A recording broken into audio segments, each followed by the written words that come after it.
Welcome everybody, we are live. Today I'm gonna actually play music in the background. There we go. Today I'm gonna rank every video game I played in 2021. It's gonna be weird. So if I made the tier maker of every game I played. So here's the tiers, and then here's every video game I played in 2021. Oh, that's too many games. Too many games. I do need to specify playing isn't exactly beating. I do need to make that. I'm Roxy Andrews and I'm here to make it clear because that I did not beat all these games. That's no that didn't happen. I did beat some. I can't even say like, oh, I beat a good portion. I didn't beat a good portion. So we're good. I guess we'll just start from the beginning. I guess that's a good place. They are in alphabetical order, it seems. I know there are a few replays in here. I didn't replay too much. So we can start. Oh, and here are the let me zoom in. Here are the categories. So we have at the very bottom trash, like the worst games. Then we just have bad, like they're not trash but they're bad. Then we had disappointing G. Disappointing G is for games that I thought were gonna be good and then they weren't. Boring, I mean, games can be boring. And then it exists. It's just like if it's a game. It's a game. Like it's a game. Decent. A game is decent. It's better than it existing. Like, but it's not great. Been meaning to pick back up. I have a feeling a lot of games are gonna go in this category, because I will put down a game and think about it for a long time and then never play it. So there's gonna be many a game in this category. Then we have good for good games. Then we have great for great games. And then we have near perfection. And then we have game of the year. So this is gonna be the game that is gonna outbeat the rest. I don't know. I have a feeling which game it might be. I also have a feeling which game. No, actually, now that I think about it, there's two games that I really have a hard time between. But I do want to come out at the end of this list with one game as game of the year. So let's start at the very beginning with A Juggler's Tale. I did play this on stream. A Juggler's Tale. It's a 2D platformer. I played it on Switch. The Switch didn't have the best visuals, unfortunately, for this game. It took a while for me to get into the story. At first I hated the story, and then by the end I loved it. One weird thing about this game is that I was having a hard time perceiving what it was you can interact with, because everything just kind of looked the same. And it was hard to see what was set dressing and what was just the actual game. Which I've had, maybe it's a thing I'm having issues with now, because I also had that with another game recently as well, which I'm sure we'll talk about because I played it recently. But we're gonna put A Juggler's Tale. I did enjoy it. I think we're gonna put it, and I did beat it. I think good. I think we're gonna put it in decent. I'm gonna be a little harsh. Put it in decent. Well, maybe it should be in good. I did beat it, so it can't go and been meaning to pick back up. We're gonna keep it there. Okay, and then we have A Little Golf Journey. It was golf. There's not really much more to say. It was golf. I guess I could put it in It Exists, but I don't think it can go past that. Also, I want to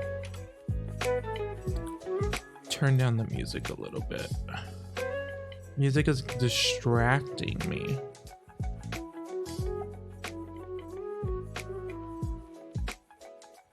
But yeah, like what I can say about the golf game is my favorite part was there is a storyline about like Mr. X, who you get invited to this golf island for.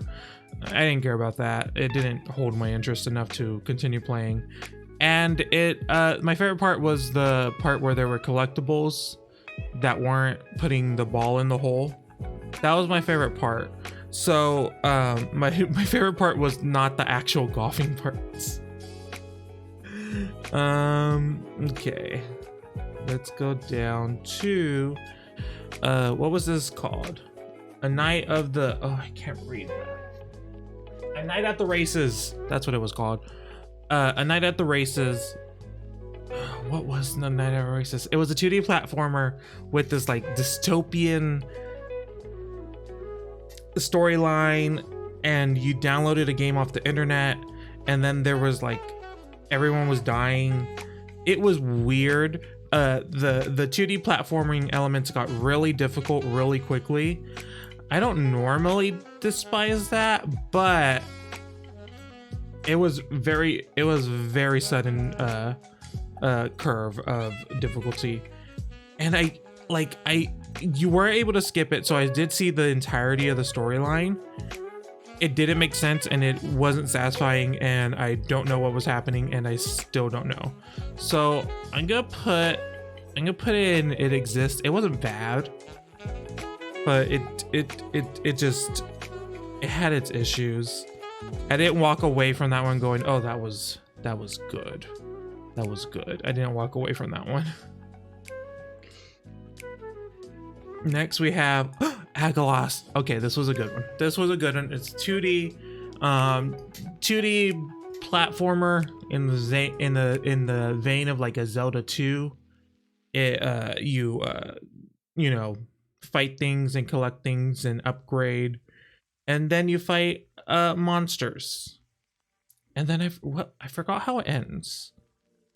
That might be bad, me not remembering. This was at the very beginning of the year, and then I played 150 other games in between it. So it's been a while. But I did remember enjoying it, and I didn't find the difficulty too much. So we're gonna put it up. I think it's actually gonna be in the great. I think we're gonna put it in a great, because it was pretty good. I really enjoyed it. Like, yeah, Agalos, that was good. And I think that was like the first game I beat in the year. Yeah, I'm pretty sure. Okay, Alakin is Pokemon Snap. Yeah, it's Pokemon Snap there were several Pokemon Snap games this year, including actual Pokemon Snap. This one, I don't. Okay, I'm gonna be honest, there was like really only one, and it's not even from this year, that I like truly thought was very good. But I did play it. I did enjoy it. It did have this mechanic where once you like beat the level, essentially, you could free roam and then get like even the best pictures that you want of the those movements. But once you realize, like, once you're no longer on rails, it loses something. And I've come to learn that about Pokemon Snap, is that like when people talk about Pokemon Snap and it's like, oh, I want like this other version of where you are fully exploring and doing all this other stuff, it doesn't work that well. It really doesn't work that well. So this one has like it combines both, and then there's these mini games which I just thought were frivolous and unnecessary. You do get like to meet the actual characters, like the actual creatures or you take pictures of, and find a personality there, which is nice. I didn't think it was bad. I just didn't enjoy it as much as I wanted it to, but it's still not like going into the disappointing. I think it's good. I think it's good, but it just wasn't what I wanted to, and I am thinking, I would think like a lot of Pokemon Snap is up to nostalgia, but I know for a fact it's not, because there's a couple games that like hit it right. Alekin just didn't hit it right. Okay, what is this one? Alveol. Alveol is... It was a really interesting puzzle game. We did play this one on stream. We did beat it on stream. There was one stupid thing where you had to close out of the game to beat it. That was stupid. I couldn't find 2 achievements, and one of them was closing out of the game, and the other one was getting all the achievements. So essentially, I didn't close out the game, and I was losing because I couldn't figure it out, which I thought was stupid. And also, it had a weird thing where some of the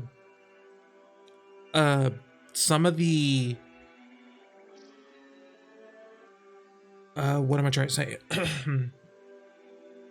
Some of the puzzles had hints and others just did not.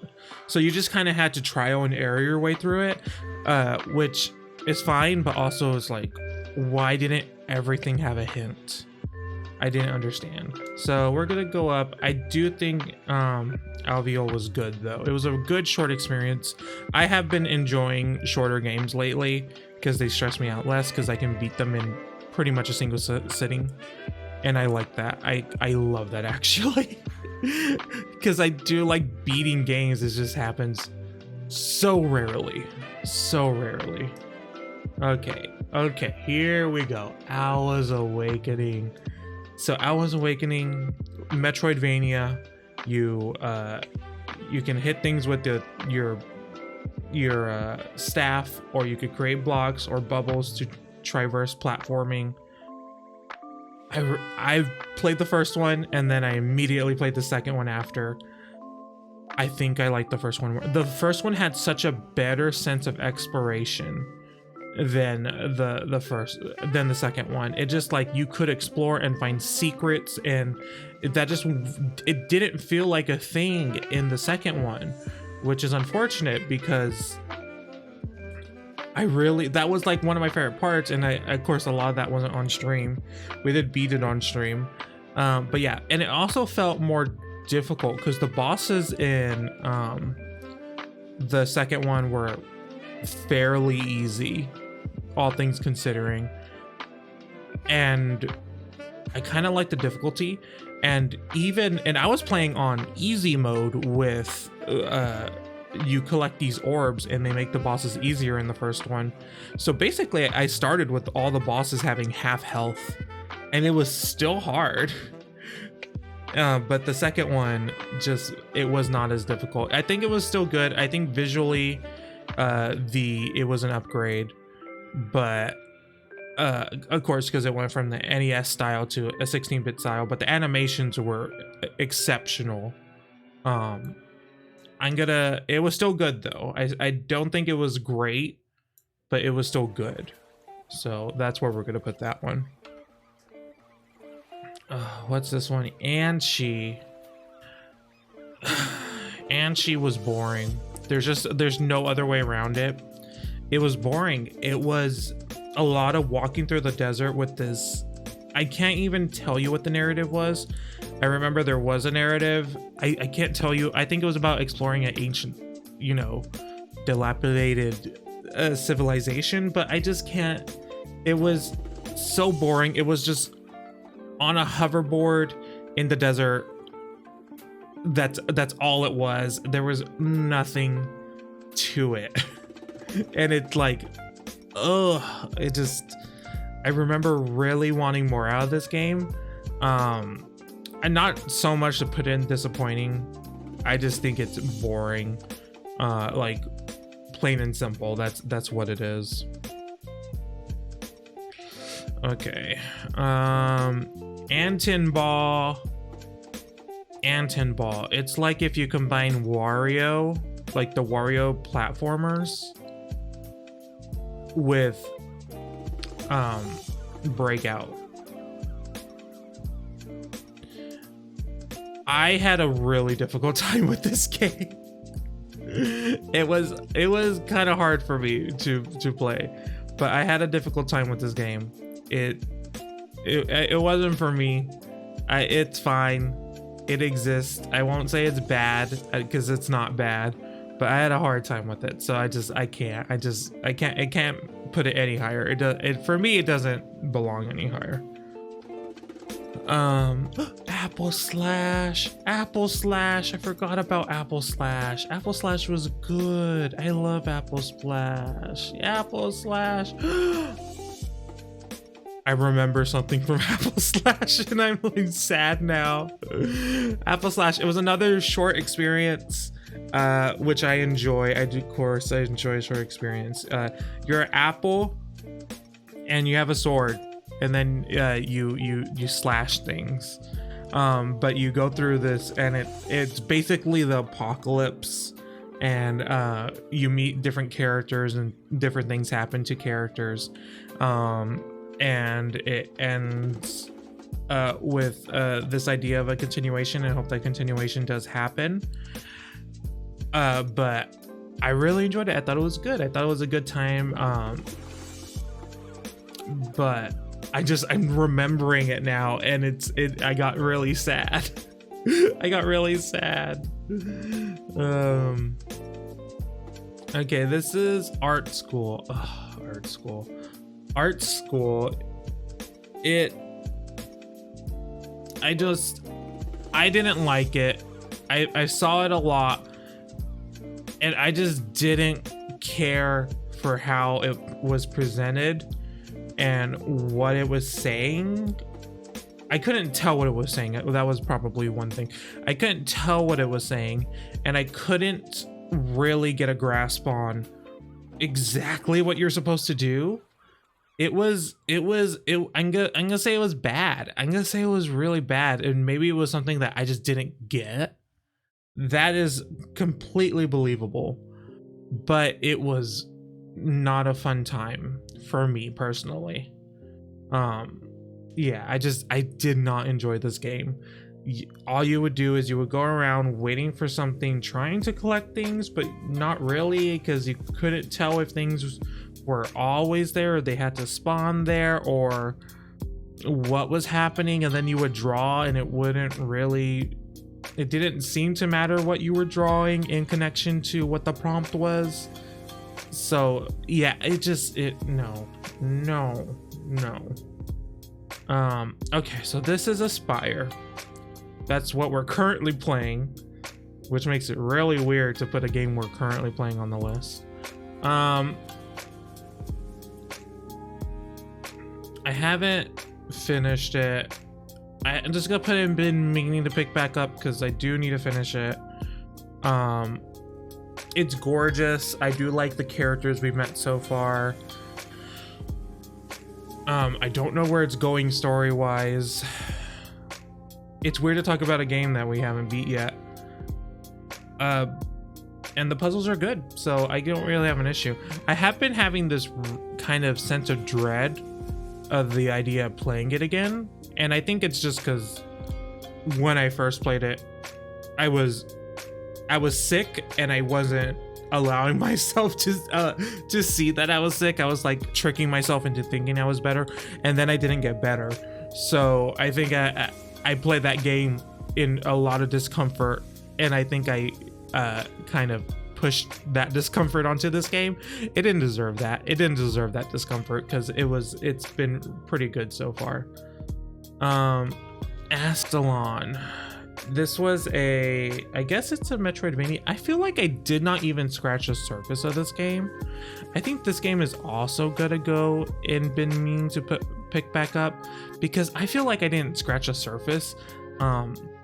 There's time loops, and you have to you play as 3 different characters, and you have to traverse through this castle with these 3 different characters, and they have certain abilities that work off of each other.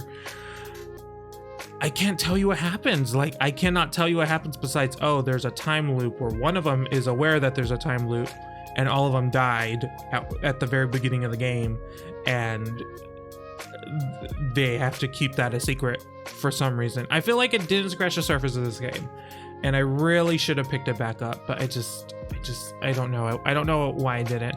It's kind of in the same vein of Agalos or An Owl's Awakening for me, where it probably would be up there in the great category if I had actually played it. Because I think I've only played like 1 or 2 hours of it, and it deserved better, to be honest. Ao the Clown. Ao the Clown. Really cute 2D platformer. It had some interesting ideas to it. It just, okay, the levels felt really long for me. The levels felt extremely long for me. I'm gonna put it in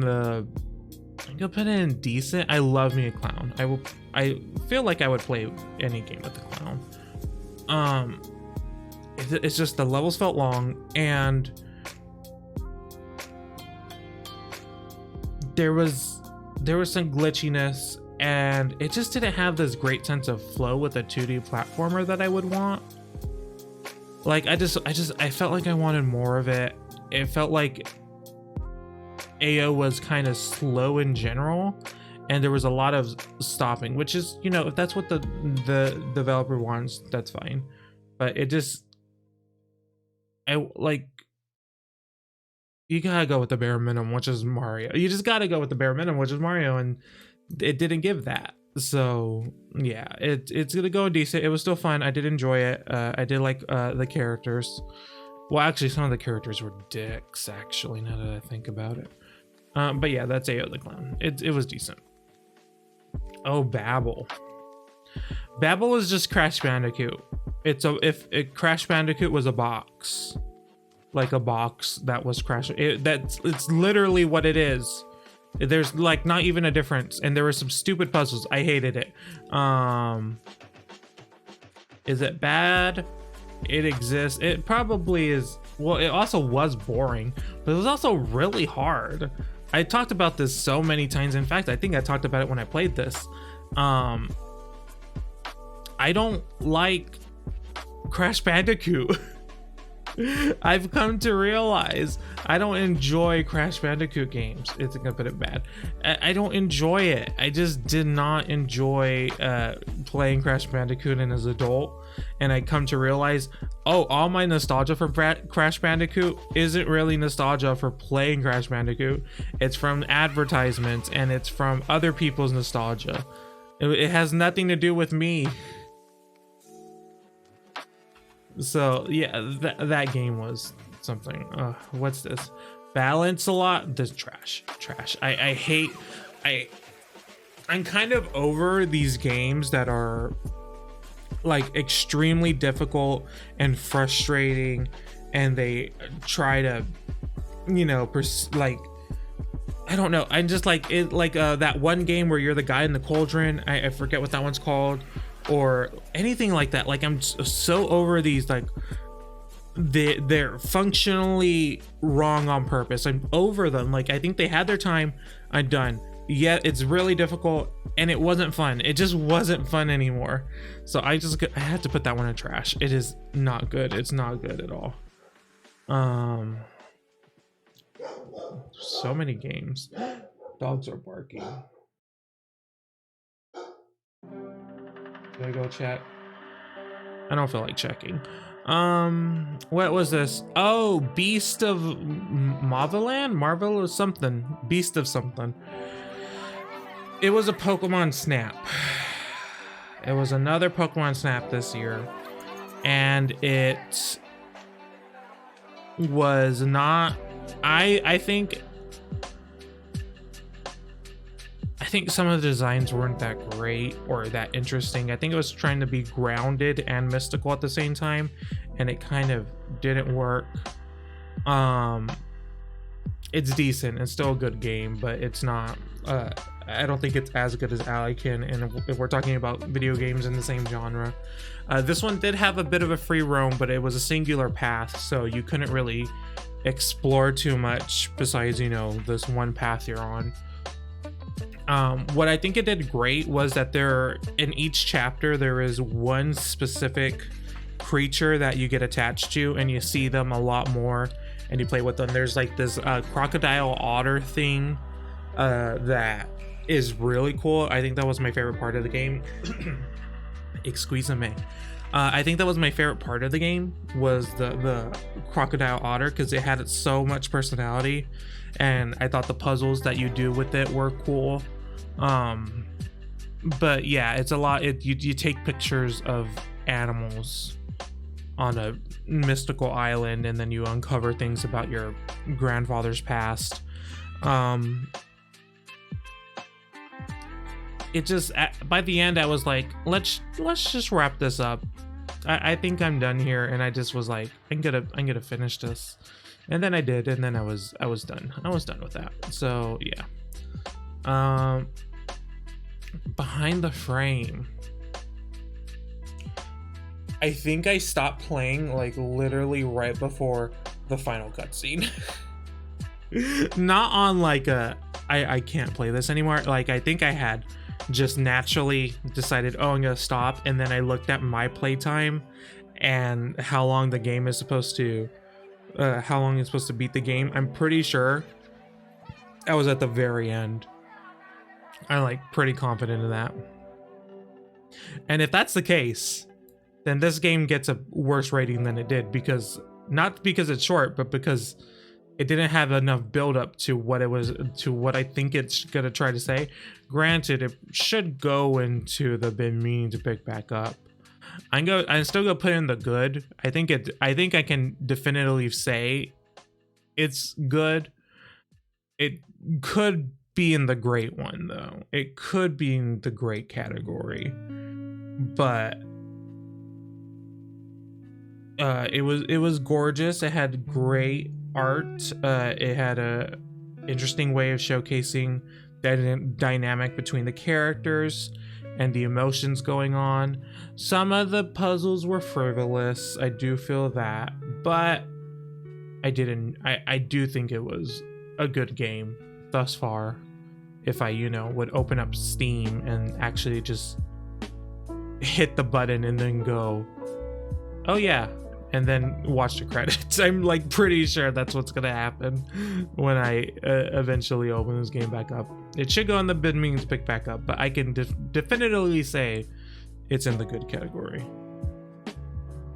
Oh yeah, we did play Bioshock. Bioshock was scary the very first time I played it, like 7 years ago or whatever. It is no longer scary to me, which is just, I don't know, is that me aging? I don't know, but it was Bioshock, so it's obviously good. It's Bioshock. I played it on like a easy mode. I didn't play it right, I didn't get to the ending and get the full scope of Bioshock, which I think would have probably changed the category. So it didn't have the full perspective of Bioshock. I'm probably never gonna finish it. I do know the ending, by the way. I just didn't actually see it in my own playthrough. But yeah, we're gonna put that, we're gonna put that in the good, but we're gonna put this in the higher end of good over here, the actual order does not matter for me. It's just each category is its own thing. So yeah, that's Bioshock, whatever. Blood Rain, whatever this version is called. I can't see, it's so small. I wish the site had, if you hovered over it, it told you what it was, but it doesn't, which is like one big issue with Tier Maker. It's a Blood Rain 2D action game. It was kind of boring. I'm gonna be honest. It was really boring. I wanted more from it. It didn't really do much. It's also developed by WayForward, and I'm constantly surprised by WayForward and their output. Because how do they do something like this, like the Shantae series, where it's so exciting, and then they have so many other projects that are not as up to snuff when you would think of this developer. But yeah, it was kind of boring. And I think I remember when I first played it, I looked at the original reviews, because this is like a redo. I can't tell if it's a remake or what it was, but it's not the original version. And the original reviews were thank you for the throw, Page Fire. The original reviews were really bad for this game. So I went in expecting it to be bad, and it wasn't bad, but it was still boring. Like, I felt nothing. And it's Bloodrain. Bloodrain's a pretty great character. So I still expected more. Okay. Here we go.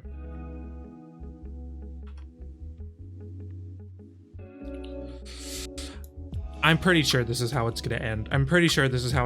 There's one other game that could maybe take the top spot from this game, but Blue Fire is undoubtedly one of my favorite games of all time, and it has nothing to do with story, because the story is pretty weak.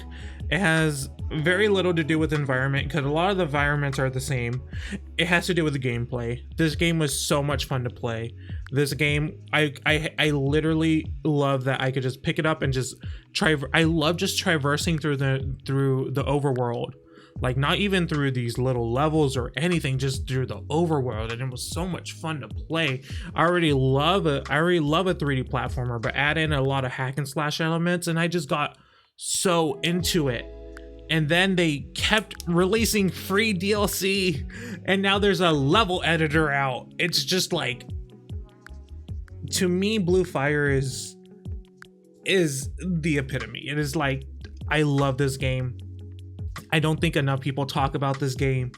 It is so good. I love Blue Fire. It is, if it's not the top game, which I still go back and forth between the top games.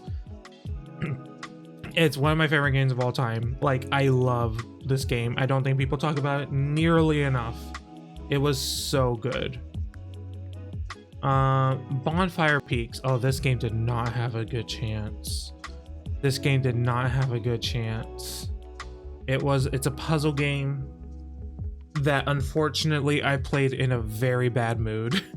I played this game in a very bad mood on stream, which did not help its cause. It's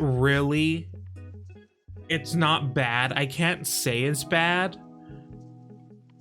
I even have a hard time saying it's boring, but I don't know if I want to put it in a positive category. I know it doesn't deserve it, but it is gonna go there regardless. I think it may get it exists. I think it exists is actually a pretty fair one. I don't, again, this game did not have a fair chance for me, but I didn't enjoy my experience. It didn't take me out of my funk. And many a game can take me out of my funk. It kind of drove it even further in. And I do think that may count for something. But it didn't have that great of a chance to begin with. So yeah, we're gonna put it in it exists for now.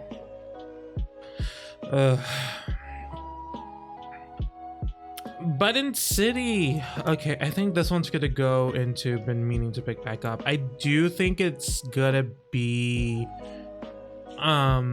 pretty good. There was a lot of weird things with this game. I believe the person, someone that made something, I believe it's the music, had allegations against them, and the developers never talked about it. And it's like, just address it.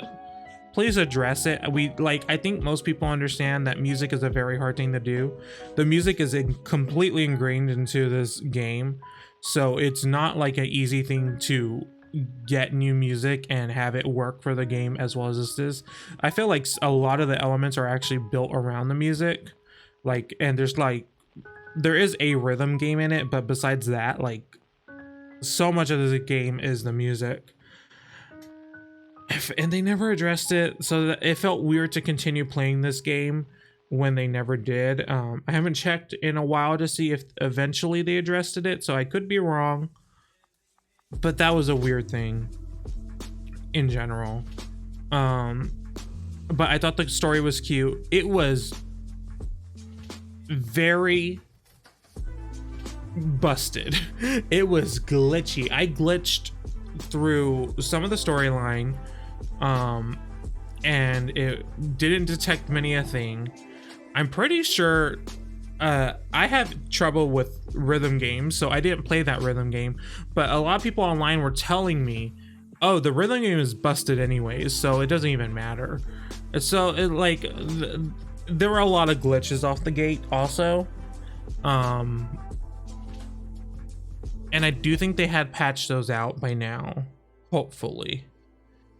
But yeah, so I think eventually I'll get back to it, but it was really cute. It was really cute, and I did want to see more of it. And I did like the Pokemon. I want to call it Pokemon Unite. It's not Pokemon Unite. Not every a MOBA is Pokemon Unite, but it has a MOBA style game in it that is the main focus of the characters. That was really cute and actually really fun to play. But there was some that was glitchy as well. That was actually really glitchy as well, now that I think about it. Okay, Calico. This is actually I think this is the game that I played at the extreme end of last year, and it carried over into the new year. It was a glitchy mess. It was a glitchy. Oh, what is happening? Okay. It didn't go with me. It didn't go with my cursor. It was glitchy. And I think if it wasn't glitchy, it would go up in the good. But because of the glitches did add some charm to it, I will say. But because of the glitches, I'm just like, I can't with it right now. It didn't make it where some of the cool things you could do in the game were impossible to do in the moment, because they were just like, my character's head went into the very center of the map while I wasn't in the center of the map. And I don't mean like, oh, it just disappeared. It stretched and covered the screen, and it was like, there was genuine problems. There was a lot of charm in how glitchy it was. I felt like it needed a while to bake in the oven, but I did enjoy what I played of it. The entire concept of it is that you had this cat, well, I guess like this cat cafe, but there's a lot of animals that can be in the cafe. The cafe is like not the game. It's very weird to say. The game is not about this cafe. You're just doing tasks for people. You're just going around doing chores for other people, and it's like, grab this for this person, grab this for this person. And it's just like, I enjoy it because I enjoyed the exploration and all that. But like, ultimately, it's not about having a cafe. I don't even think there's like a money system, if there is. Can't tell you what it is. Like, it was not important enough to stay in this noggin. So yeah, that was Calico. It's a decent, I'm gonna put it in decent. It honestly should probably be worse, but I was very charmed by it. Carnivores. This was bad. It was just bad. There was 3 dinosaurs in the entire game. Ugh, it's just so bad. It's so bad. It was so bad. I was like, I'm gonna go shoot dinosaurs, and then you start out, and then you start out with one very flat level with not much happening, and then you don't have any dinosaurs to shoot. And then I'm like, okay, you know what? I'm gonna get rid of everything so I can just fight the T-Rex. I couldn't even be spawned with weapons if I wanted to find the T-Rex. It's a very weird thing. And the T-Rex never spawned. It was so bullshit. I'm so mad. This game was bad. It was bad. It was a bad game. Oh. I'm getting mad thinking about, oh my god, there's so many games. We're in the seas. We're in the seas still. Okay. Castle on the Coast. So this was a a 3D platformer we just played, and where do I want to put it?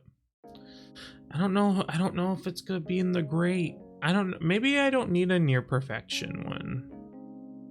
I'm gonna put it in good. Or is it great? Okay, let's talk about it. So, Castle on the Coast. You're a giraffe.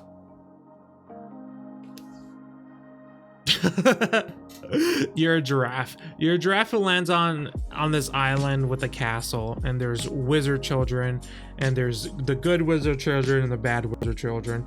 Plot twist: the good wizard children are the people I hate the most, and the bad wizard children I like better.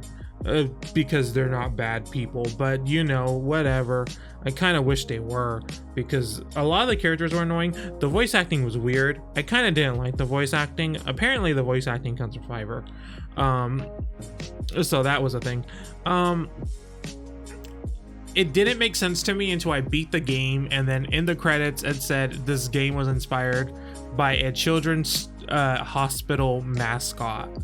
And then once they said that, it all came into fruition. It all made sense. I was like, oh, this is why this game is like this. Why you're a giraffe helping these children and there's no adults. But it did end with all these orphan children who don't have parents still not having parents, because we still don't know why their parents disappeared. We still do not know that. Their parents are just gone and we don't know what's happening with them. It was so weird. Gameplay wise, really fun. I did enjoy it as a 3D platformer. You're just a giraffe, you run around, you do the hoppity, you do the joppity, and then you collect things. I had a good time with it. The actual levels were, I guess they weren't really even levels. They were just different locations in the castle, and some of them were better than others. Kind of would like a more variety of it. I kind of like, I want a Mario 64. Like, I just want like very clear cut, this is the ice level, this is the fire level. I'm sorry, I do enjoy that.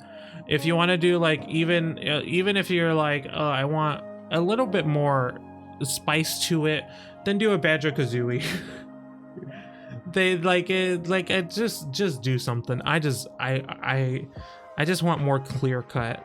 This is different, and then you could have a lot of different design elements that are fun also, besides, you know, mystical castle. I did also spend the first hour of this game just swimming in the ocean, which was kind of weird.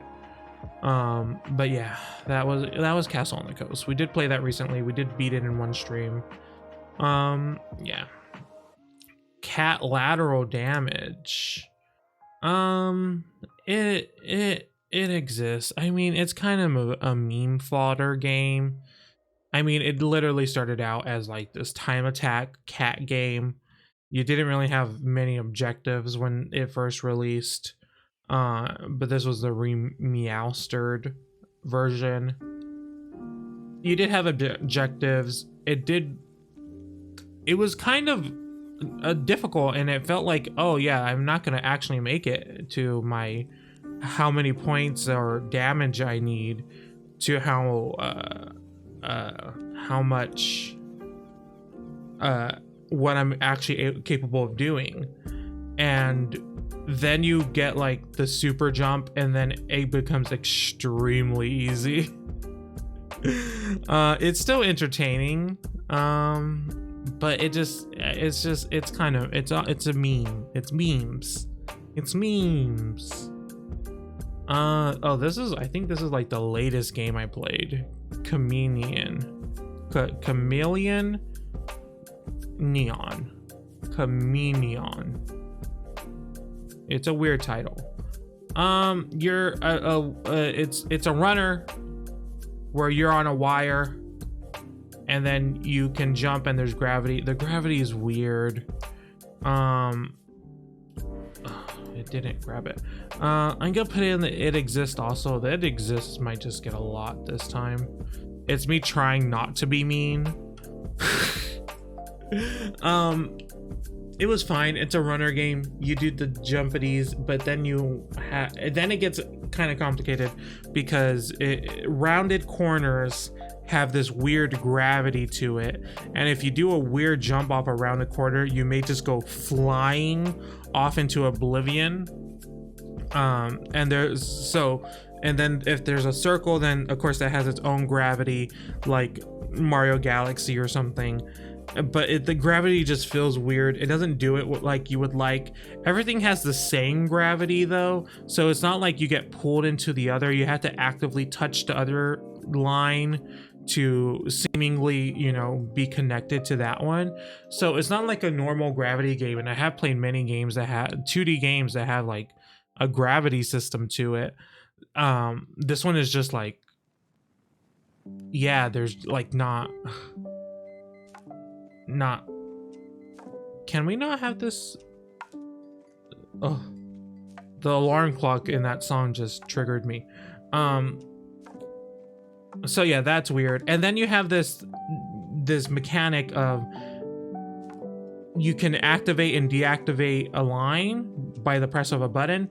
So you can switch between, you know, let's say the line is pink that you're running on, and then there's a blue line that you need to get to, but there's also a blue hazard, and it gets kind of complicated very quickly, and it gets a little frustrating very quickly. I enjoyed it a bit. I thought the main character was cute. There's not really much story with the main character. He's like a program, so it's not really even much to it. But yeah, it was fine. It was fine. Oh. Cozy Grove. This game was pretty cute. This game was really cute. I'm not gonna put in been meaning to pick back up because I'm gonna put in good because I'm kind of aware that I will probably not play it more. You're on an island. It's Animal Crossing, but you're on an island because you're like a Girl Scout, well, like a club, a Boy Scout, but like gender neutral, and you are on this spirited haunted island where you help ghosts and make them feel better, and it's adorable. But it's one of those real-time games where you have to actually wait 4 hours for something to happen, and I don't have the time. I mean, I do have the time. I think I don't have the patience, and I don't have the want anymore. But it was adorable. The artwork was adorable. The characters are so cute. But I'm just kind of over these kind of games. Really, you really have to suck me in with something, and usually that something is decorating, and I don't remember this game has a decorating aspect. I know there is some sort of external decorating for outside, but like I need like my interior design, you know, part of my brain to be scratched, and it doesn't do that, at least from what I remember. Crash Team Racing. I learned that, again, I don't like Crash Bandicoot. I have come to learn. Not a fan of the Crash. I thought it was bad. I thought the racing was actually really bad. I didn't enjoy racing, which is weird because I played the game. This is the game I played when I was baby child. I played this more than the original Crash Bandicoot when I was a baby child. And I didn't like it. Like I just think I just didn't enjoy it. And I was like, why am I playing this? I have Mario Kart. And I'm over Mario Kart too. We need better racing games. I'm sorry. We need better karting games. Not a fan of this. Can't wait for Kart Drifter to come out, whatever that one's called. I want that one. Cyberhook. This is good. This is a good game. You have a hook. You go swinging, It can get real difficult. There was one level that was really fucking hard, and I don't know why that one was in there. Like the best part, and it was very short, but it was just really difficult. The best part is your momentum. You can swing and go really, really fast and go flying across. And it's interesting to see how you can essentially cheese everything with that. But I really did enjoy Cyberhook.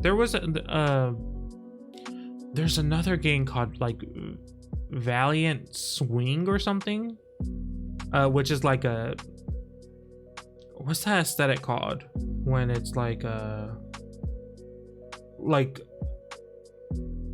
Greek goddess bust with a Windows 95 background. Vaporwave. It's like a vaporwave like visual, exactly like this hook and swing Spider-Man your way through the end. But it has a great sense of momentum and it's really fun to play, so I did enjoy it. I think that was actually a replay this year. Oh my god, this is trash. It is. I'm gonna say it's so far the worst game I played this year. Damn Dolls is horrible. It is. It has to actively. I am confident this game was made to be bad. Like it has to be. There's no way someone made this game and thought they were making a decent game. It was terrible. A terrible game. I no. Like, you're not going to convince me otherwise. There was no point. Like, no one is trying to convince me, but I just feel like I'm being attacked by this game because it was so bad. Like, honestly, fuck this game. I hated it so much. Death's Gambit. I did like this game. I didn't play much more. It's what we may call a hacky and a slashy, but in the 2D sense. I'm gonna put in good for now. I'm gonna put in good because it was good. There was a lizard man that was really hot. He was. I can't lie. He was a hot lizard man, and he had a nice voice. I don't remember what the story is. I think the story is that you were near death, but then death was like, do the thing. So now you're doing death's bidding. And I didn't mind. I don't really like how it feels as though you should have a lot of back and forth, but it's not a Metroidvania. Like, it's not a Metroidvania, but it feels like it should be. Like, it feels like you should have full exploration for everything, but I don't think you do. Like, I think you're kind of locked when you continue on and you can't go back, but there's clearly stuff in the earlier parts of the game that you need to do. So it feels really weird because nothing in that game felt like, oh yeah, like you are, you know, locked out, like you are able to go back. Like, yeah, it was weird. That was a weird part, but the gameplay was fun. It was hard. It was a difficult game. Deer Simulator. This is great. Actually, we're gonna put near perfection. It was weird and funny, and it had great twists and turns. Like, you do have to know what you're getting into. You're getting into a city destruction game where you're a deer that can sometimes walk on its hind legs, and when he walks on his hind legs, he's really fast, so quick that he can bolt over and destroy cars. You have to understand that you're getting this really funny, weird game. But once you get that, you do and can enjoy a lot about this game. And I truly did. I really had a fun time with it.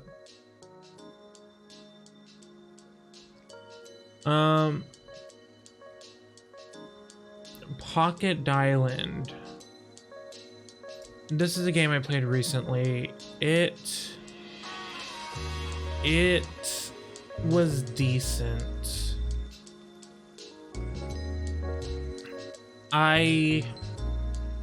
So it's a farming simulator on a round orb planet. I kind of hate how they have the other characters do it. One, first and foremost, a full-grown woman finds a little boy on a deserted, empty planet and just says, "How you doing? Do these things for me." Instead of, "Hey, do you want to come back with me?" Instead of living by yourself on this planet, because that would be very, rude of me to leave you here alone with no food. Like, I was so confused by this. Just leaving a child on a planet, on a nothing planet. There was one water source. Anyways. But it would, how the characters would go there is they would just appear randomly every once in a while, and they're like, "You need to land their ship," and I'm like, "I'm not doing nothing. Like, y'all figure this out. I'm trying to grow carrots right now and try not to die. Like, it's winter, bruh. Are you serious? I'm trying not to die. These and all these veg and stuff only grow in certain seasons, and it's no longer spring, and they're not supposed to grow anymore. But they're still here because I planted them before, and they didn't grow fast enough, and now they're taking forever."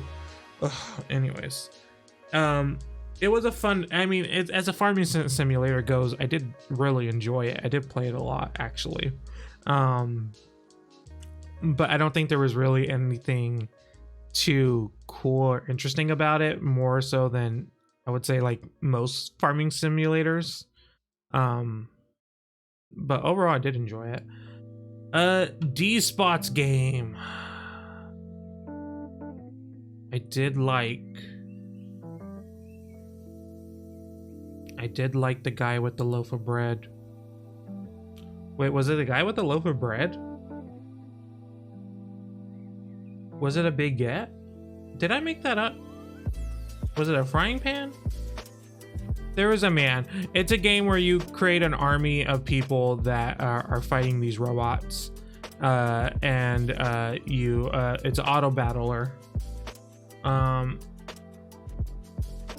gonna also, good or decent? I'm gonna put it in decent. Auto battler, it was fun. I'm losing my steam real quick with this one. I think I may need to take a break and go get something to drink. Auto battler, it was kind of difficult. I couldn't really get further than like the second level because it was just really hard. And when your characters get killed off, there's like, it feels like there's no way to recover from it. Like I kind of wish you got some currency from your characters dying. Maybe not much, but just enough, because so you can kind of recover a little bit, but that's not the case. Well, there's people here. Maybe I should go check on that. But yeah, it's decent. D-Spot's game. I'm gonna finish up with the D's. Dojoran. I forgot to zoom in. Dojoran, it was a 2D platform. I'm actually gonna put them in the good. It looked pretty good. Except for the final boss. The final boss sucked. I hated the final boss.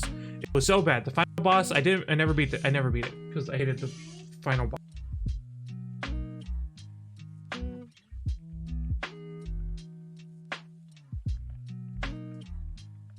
But yeah, I hated the final boss. It was not fun. But the actual platforming, it was really difficult. It was really hard. It was really fun. I loved it. You're a frog also. You're a frog. You get these apples. You use these apples to jump. Loved it. I love this game, except for that final boss. The final boss sucked. It'll probably be in the great category if it wasn't for that final boss, because I never beat it. Also, I posted the video on YouTube and the developer went, oh my god, you beat it all in one run. I didn't beat it all in one run. I just stitched together all the video clips of me playing and beating the game. And then he goes, and then I didn't have the heart to tell him I didn't actually beat it at all because the final boss sucks so much. So I never actually beat the game. So I never actually, to that developer, I apologize, but I never actually beat your game. Donut County. This was a cute, interesting game where you're a hole. Sometimes you just gotta be a hole. I think most people know about this game. You're a hole. You just try to fit everything into your hole. Again, there's no way not to make that sound how it sounds. And it has a cute story. It had a lot of funny moments. I like that it was short. I do love a short game.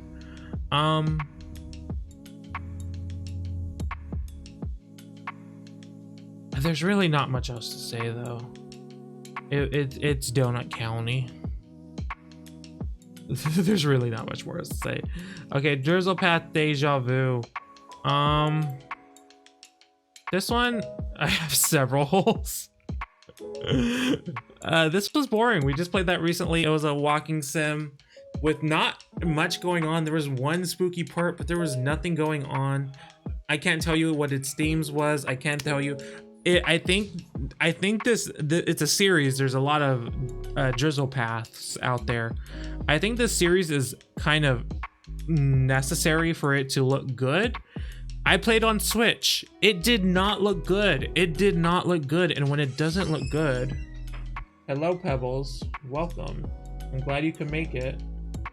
How are you? Pixie.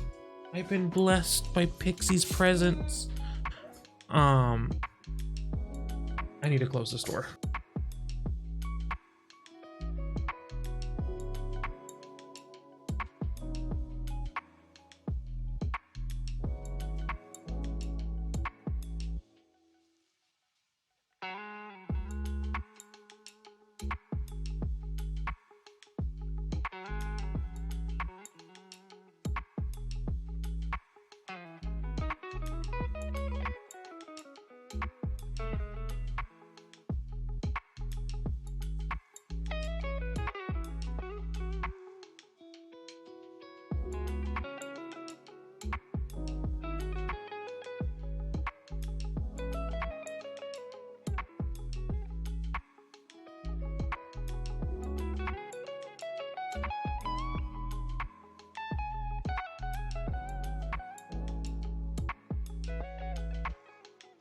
Okay, is back.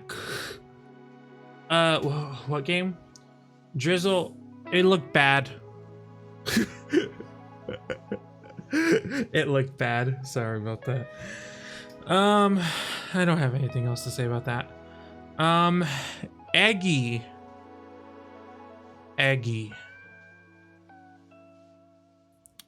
How do we feel about Eggy? Eggy.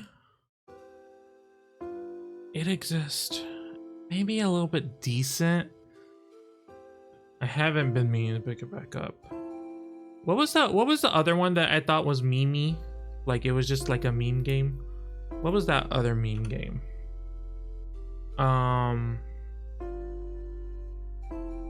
Was it? Oh, it was Balance a Lot. Yeah, it's definitely better than Balance a Lot, but it is also kind of a. Like the one with the guy in the cauldron, it's kind of difficult, but it's really not. It wasn't difficult until that one level where you have to collect all the keys and you have to go out where, because you're an egg, you're kind of fragile, so you can't fall from too far. but you are golfing your way up like a mountain essentially. It's not all one level though, thankfully. But you are trying to get yourself up, and then if you fall too far or too hard, you're gonna crack and it's gonna be bad. But it was fine. It was like whatever. It never gripped me. I kind of wish there was like something else to it. You were just an egg. There really wasn't much more. Encodia. This might be the first disappointing.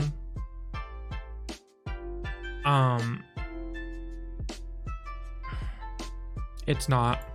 It's bad. Encodia, it's a adventure game, story-based, where sometimes the text won't pop up. That's really all I need. It may go back into trash later if I think about it too hard. But Encodia was bad. It was really bad. Hello, Quackster. How are you? I didn't enjoy it. I wanted to. I thought the robot and the little baby child dynamic, VQ, enjoy that. Sometimes text wouldn't pop up in an adventure game where all you have to go off is text. Like, that is unforgivable. I can't, like, it like makes my skin crawl thinking about it. The robot was the best part.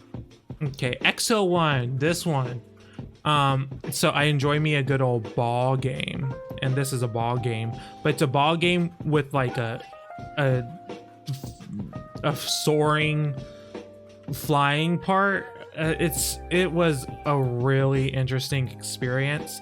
I think story-wise, it kind of falls apart. I did beat it, right? I think I did beat it. Story-wise, I think it kind of falls apart because what are the tiers? The tiers go from trash, bad, disappointing, G, boring, it exists, decent, been meaning to pick back up, good, great, near perfection, and game of the year. But XO1, it's like you're a pilot. So I thought you were just a ball in space. Apparently you're not just a ball in space. You're in a ship. The ball is a ship. You're a pilot who is doing like this Mars mission, and well, it's like you're doing the moons of Jupiter or whatever, Neptune maybe, and you lose power at some point. It was weird. I think the story kind of lost me. I think it was it felt a little pretension, but the actual gameplay, enjoyed that was fun. Like I didn't need anything. I just literally needed an open world to continue to soar. That's really all I needed when it came to that game. Fallen Knight. What was Fallen Knight?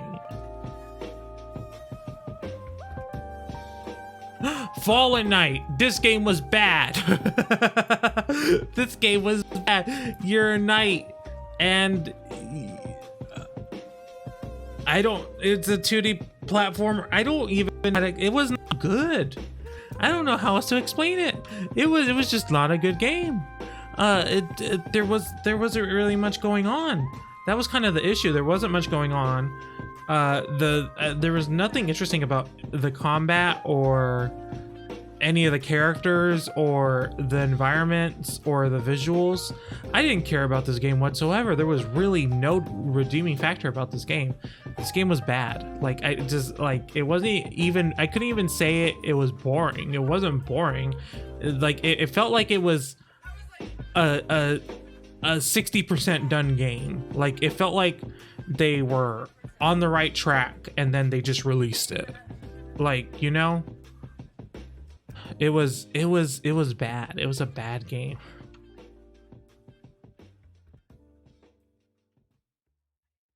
Fantasy Friends.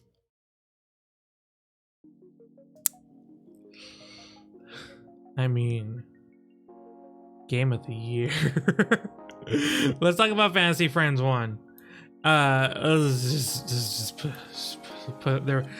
They're terrible games. They're terrible games. I play them for the memes. If there's a third one, I want to play it also. I want to play if they ever release a third one, I also want to play that one. I play it for the memes. They're bad games. They're bad games. They don't even do the basics of a fantasy creature taking care of simulator. So bad he played both of them both. So true.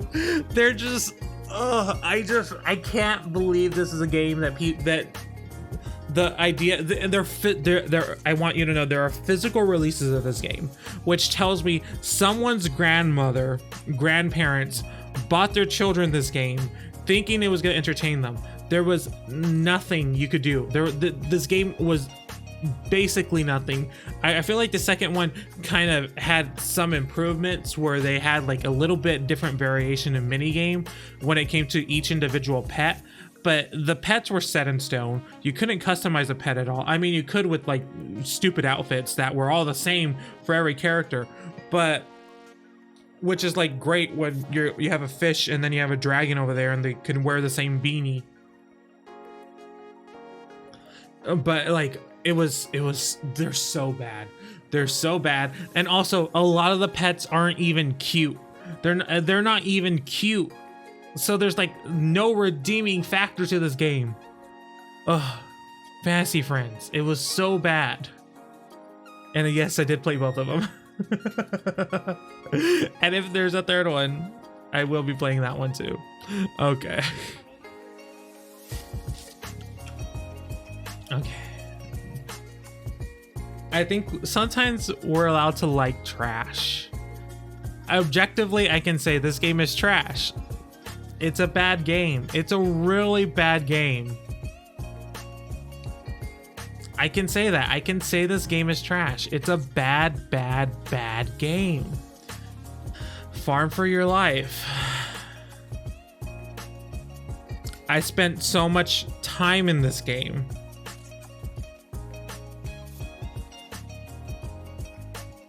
I loved it. I loved playing it. I loved going through it. I love this farming. What I hated is it was buzzusted. This game probably could have gotten an exist role. I objectively, even if I'm like, oh, this is my favorite game of all time, I know for a fact it was bad. It was a bad, bad, bad game. But I couldn't beat the game because it glitched out because I couldn't collect a flower in a graveyard. I couldn't collect a flower in a graveyard and it locked me out of finishing the game. I could have beaten this game and it wouldn't let me beat it. It was so frustrating because I felt like I was the one person in the world actually trying to beat this game, and then it was buzzusted beyond belief. I know I hated it on stream and then I played so much of it off stream. But it was so frustrating. It was so frustrating. It's trash. It's trash. Trash, trash, trash. Pheromonium. It has clowns in it, so I felt obligated to play it. It's like a 2D platformer with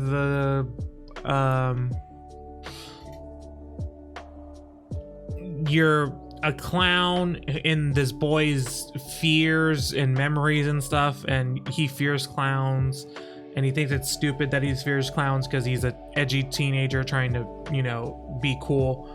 And this lady here who is she's the one who's making you do the bad things to make him fear even more. And I think you're gonna go through it later and find out that you don't want to be the bad guy. It was fine. It didn't have anything else to grip me other than clown, you know, and I didn't have much besides the clown, so it just didn't. it didn't have, like, it was fine. Like, it exists. It exists. It also had an interesting art style. But like none of the characters really gripped me either. And a few of them are clowns. Like, really the only thing I liked about it is that there was clowns, to be honest. Okay, Felix the toy. I think if you were to look up gameplay of this game, you would assume it really bad.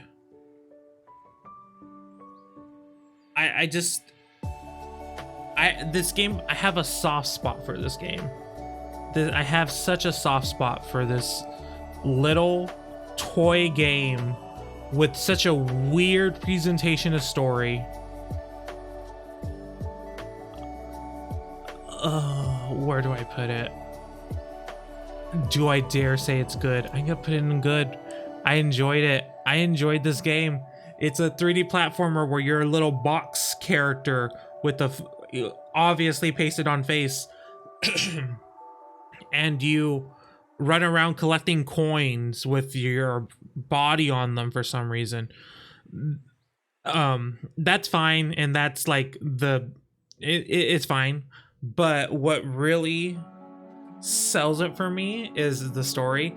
The story is presented in text, but like text in the top right corner of the game that you have to scroll individually, even though there's clearly enough room if you're playing full screen for it to actually just show the text all on screen at the same time, but it doesn't do that. The story is that, I'm just gonna spoil the entire game. The story is that your owner goes missing, and then you're like, oh, you're a toy who their owner is like 18, and they go missing, and you're like in the attic, and then you break out of the attic, and you're like, I'm gonna find them, and you explore their empty house, and you're like, well, they're not here in the house, and then you go out into the world, and you go to your like favorite spots that you had with your owner as a toy. And I thought, oh, it's gonna be really cute where the main character just grows up and moves out of his parents' house. No, the entire world gets abducted by aliens.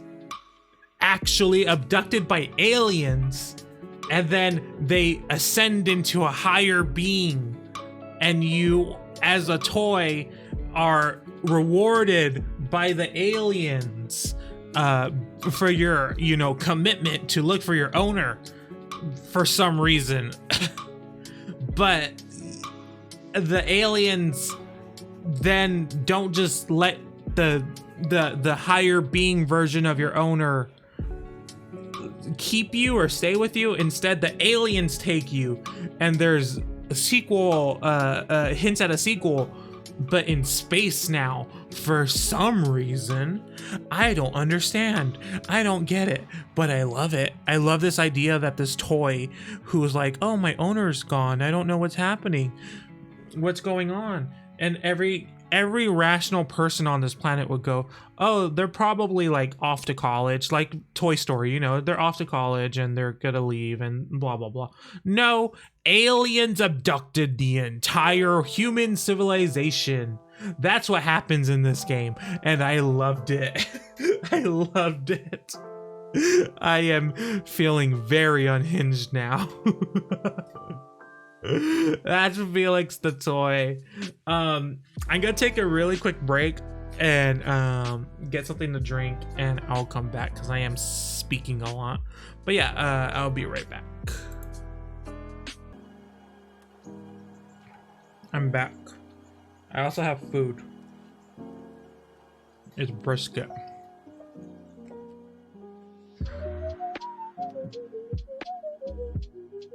I am actually starving.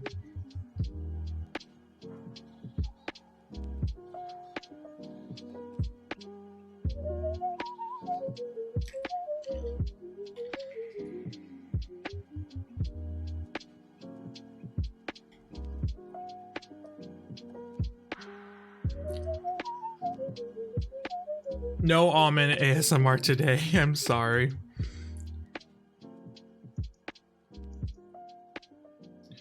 So, my parents came home from Christmas. This was a very short Christmas then. I don't know when they left though. I was asleep when they left.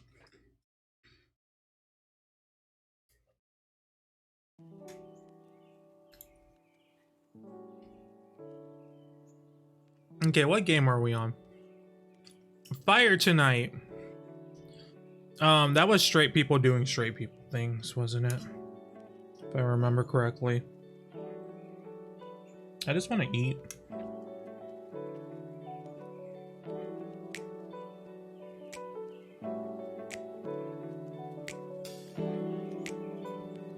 Oops. It's not trash. It was decent. It was a decent game. A lot of weird character choices to, like, everything gets on fire and no one just leaves. Like, just go home. Like, just not go home. Just leave where the fire is. No one does that. It's very strange.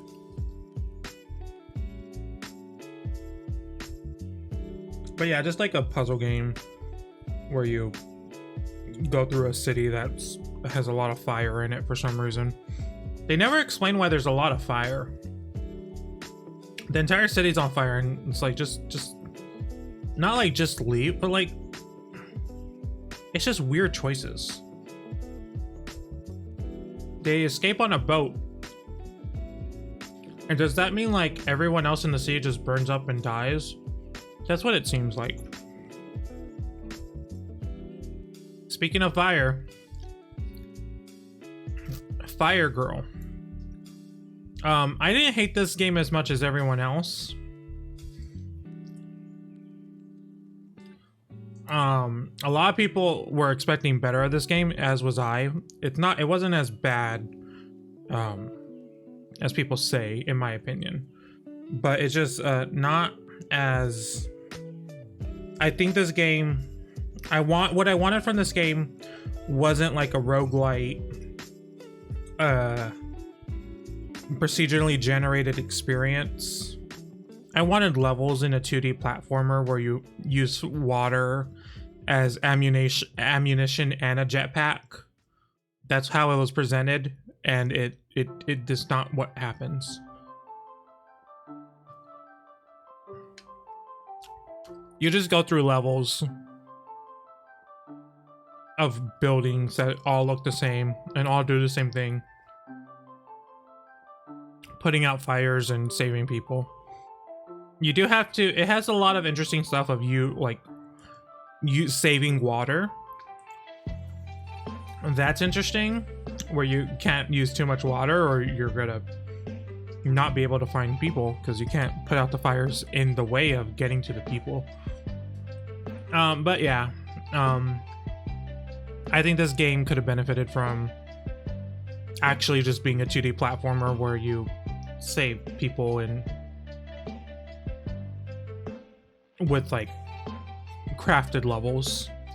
I like crafted levels. I don't like procedurally generated bullshit, personally. Floofy's Adventure. This was a I guess platformer doesn't sound right because you do spend most of it in a UFO. But a 2D game. I'm eating.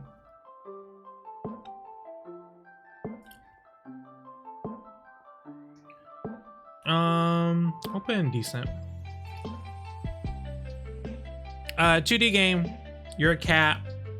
You are going through, I don't even remember why they're going through. It has this cute art style. It kind of has an art style of a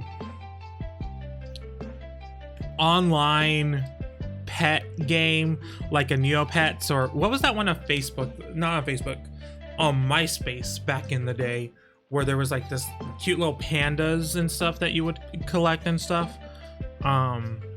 That were like little round balls. It was weird. It kind of has an art style like that, so I kind of expected those elements. That's not in this game. You just go around traversing through 2D levels in your UFO to find like leaves. It's whatever. It's not like it's fine, but it's not the greatest game ever. Okay, this one, Freddy Spaghetti 2. This is going in disappointing. I expected a lot for. I played the first Freddy Spaghetti and loved it. The very ending was a little hard, but the developer emailed me and said, "Hey, I saw you had trouble with the ending. I actually changed it because you and a couple other people have had trouble with the ending. So we made it a little bit easier so people can actually finish the game. Because clearly your people are having issues with it. It's not just a you problem." He like personally emailed me. Like, that's weird. Not weird, but it's cool. And then he made this. And I loved the first one. I thought the first one was really interesting. It was really funny. This is like an Office parody game. It's a game that's parodying The Office and an Office style workplace. Issue is, I kept thinking like, oh, when the credits rolled on The Office, I was like, haha, that's really funny. I can't wait to see what they're gonna do in the next part of the game. There was no next part of the game. I beat the entire game. I can hear you being deleted from his VR list. I loved the first game. I expected so much more from the second game. When I played it on stream and I beat it, and it was like the credits rolled and I was like, that's really funny. It's really funny to have this Office parody. I wonder if they're gonna do another TV show next. No, that was the entire game. It wasn't the fact that it was short, it was just one note. It was like, it's an office. Like, there was nothing more to it. The first game felt so grand. You were time traveling and going through that. At one point you're a sheriff, at this other point you're in the future running from cops. Like, you just grow bigger and bigger and bigger, and then you get set into cyberspace because it's the only way they can kill you, and your own father has to kill you. And in the Freddy Spaghetti 2, you're just a spaghetti at work. That's all it is. There's nothing more to it.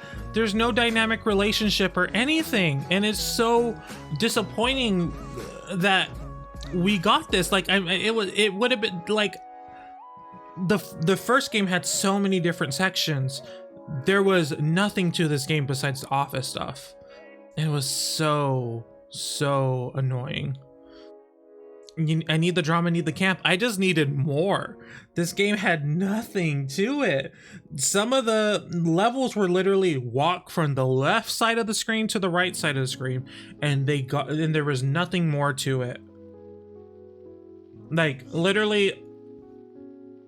And then you were graded on points and how fast you were going. And I'm like, how are you graded on this when there's nothing to do in this game? There's no levels. It was such a disappointment. I was excited to play it, and then it was so bad.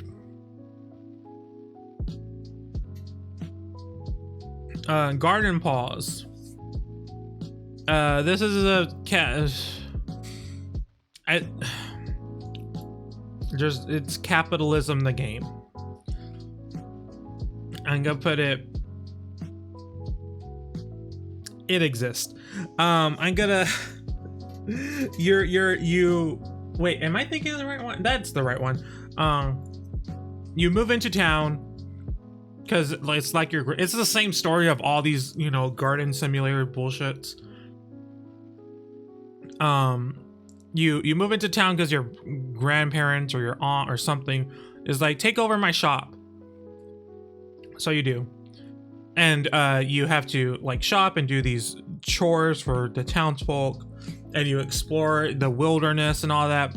But it's a 3D environment, and it doesn't feel exciting until you open up your shop. And your shop is literally a chair, a table with 3 items on it. And then it gets good. It gets good when there are people just randomly coming up, walking up and going, hey, can I get something? And you set up 3 different items that they can buy, and they pick them up and bring them to you and buy them. And it's just so interesting to see them come up, and that excitement of whether or not they're going to buy something. It's the only good part. It's like the only good part of the game. Like, there's other interesting stuff, I'm sure, but the capitalism putting out seeds and seeing if they're gonna buy it, and then getting angry at people for not buying your seeds is really fun for some reason. I literally played it and I was like, I get it now. I get these corporations. I am anti-union now. I'm not, I'm just joking. But it's just like, it was fun. That part of it was fun. The other parts were fine, but that part was the best part.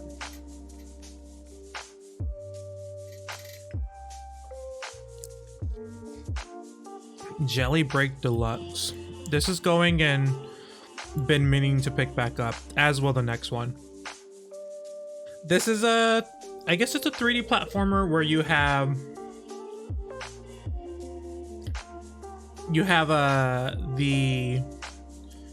a green little blob, and then you have a orange little blob, and they can only interact with certain things depending on which one's on the bottom and which one's shooting. It allows for some interesting gameplay of trying to traverse these like green tiles or orange tiles, and also trying to kill your enemies with a certain type of projectile. That is interesting. I do find it really fun. I want to play more of it. I think at some point it got really hard, and also at some point, this is one of the games where it requires you to find the collectibles to progress. That's Butter Dog. Do you know Butter Dog? I do not know Butter Dog. Is this an Up Dog situation? Is this a These Nuts situation? I'm unaware of Butter Dog.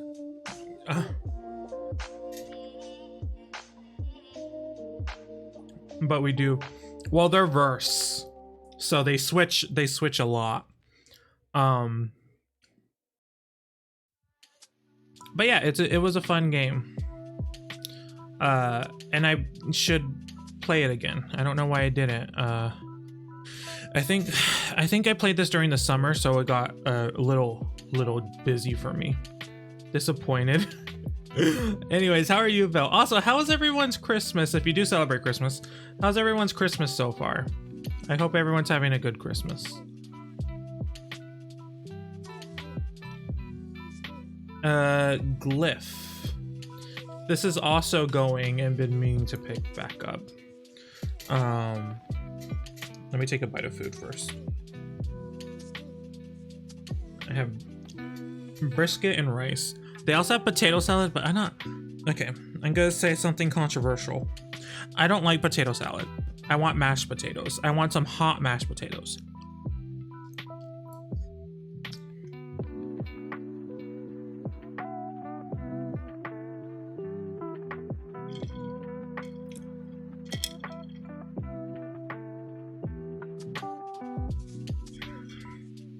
Christmas is a time for sleep with your cozy streamer. Am I a cozy streamer? A wholesome cozy streamer. People are calling me wholesome on TikTok, and I'm like, you people have the wrong perception of me. I would not refer to myself as wholesome.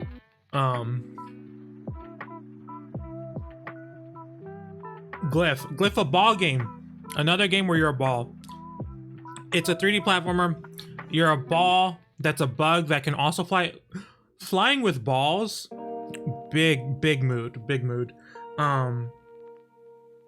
This game was actually pretty great. It probably would have been up there if I played more of it.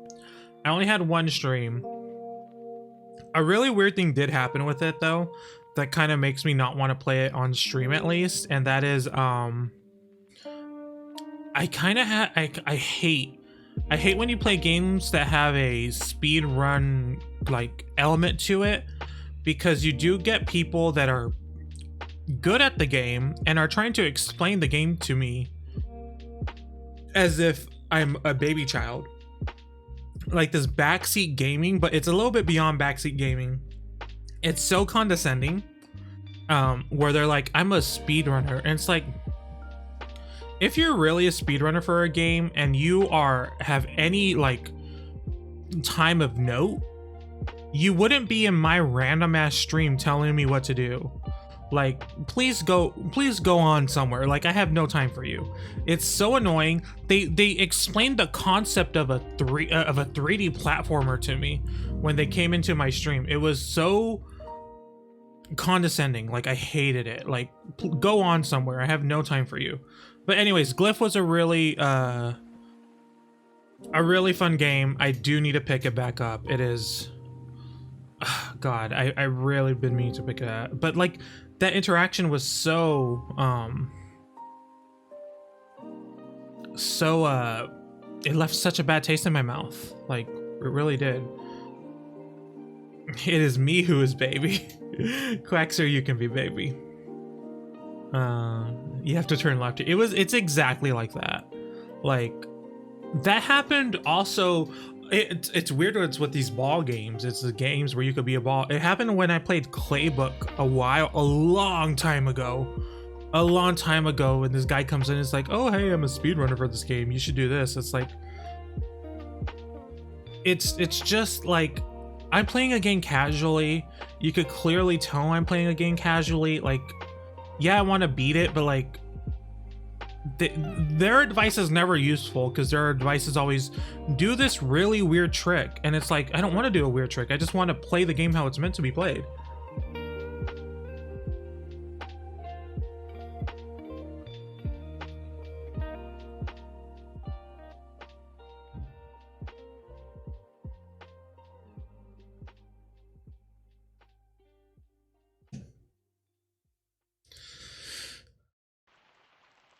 It's a really important part of the game.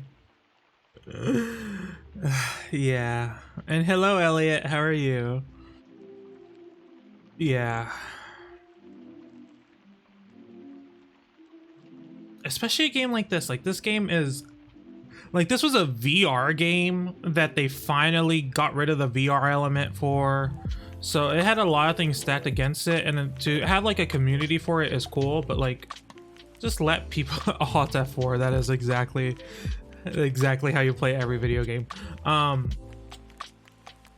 Just let people like play a game and understand. Like, you kind of have to go in and have a vibe. I don't feel like I should have the no backseat gaming tag to simply play a video game without people like interjecting. It's also not like it's a puzzle or something where I needed to figure it out. It's just, I just needed to do the thing. In a car on the way back from my sister's wedding, so I haven't had much of a Christmas, but I hope everyone's having a very merry... I am, my Christmas is fine. And my Christmas is exactly what I want it to be. Not here. Well, not with a group of people. Okay, well, that was Glyph.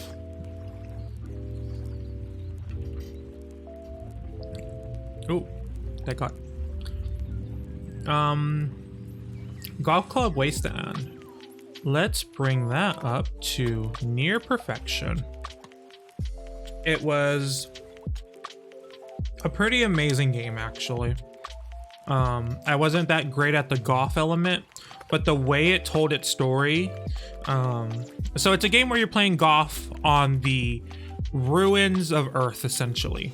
Earth has become a golf course for rich people after Earth has been basically eradicated and dilapidated.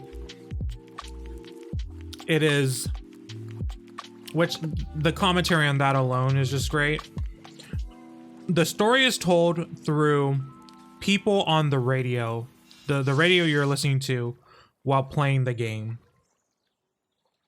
And it tells, it has interviews with people from Earth, and basically they're all talking about how much they hate the space station they live on, or I can't remember if it's a space station or if it's like a moon colony, whatever it is, because the world is it's like everything is so sanitized and it's all everything's the same there. And they talk about how much they miss Earth and how like everything that the government's doing on their space colony, whatever, is terrible. And all the rich, and even there's like this poor dynamic to the people there, and only the rich people get to come to Earth to play golf on the ruins of what was once their home. And it's told through the radio, and also had great music also. It was so good. It's just, I loved it. I thought it was great. A great way to tell your story and had this interesting thing, and it had a really heartwarming ending. And I just loved it. I thought it was great. Very Wall-E. Very Wall-E, but he's not really fighting the man. It's just telling the story, and he decides. Oh, and great visuals. It was just a great game. Great game.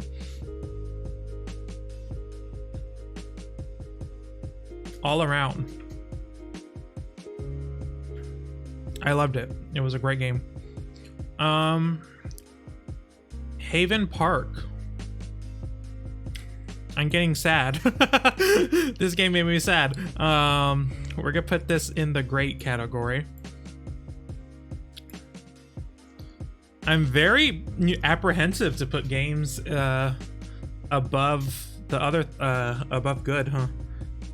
Not a lot of games have made it there. Haven Park is your little birdie bird who is helping your grandma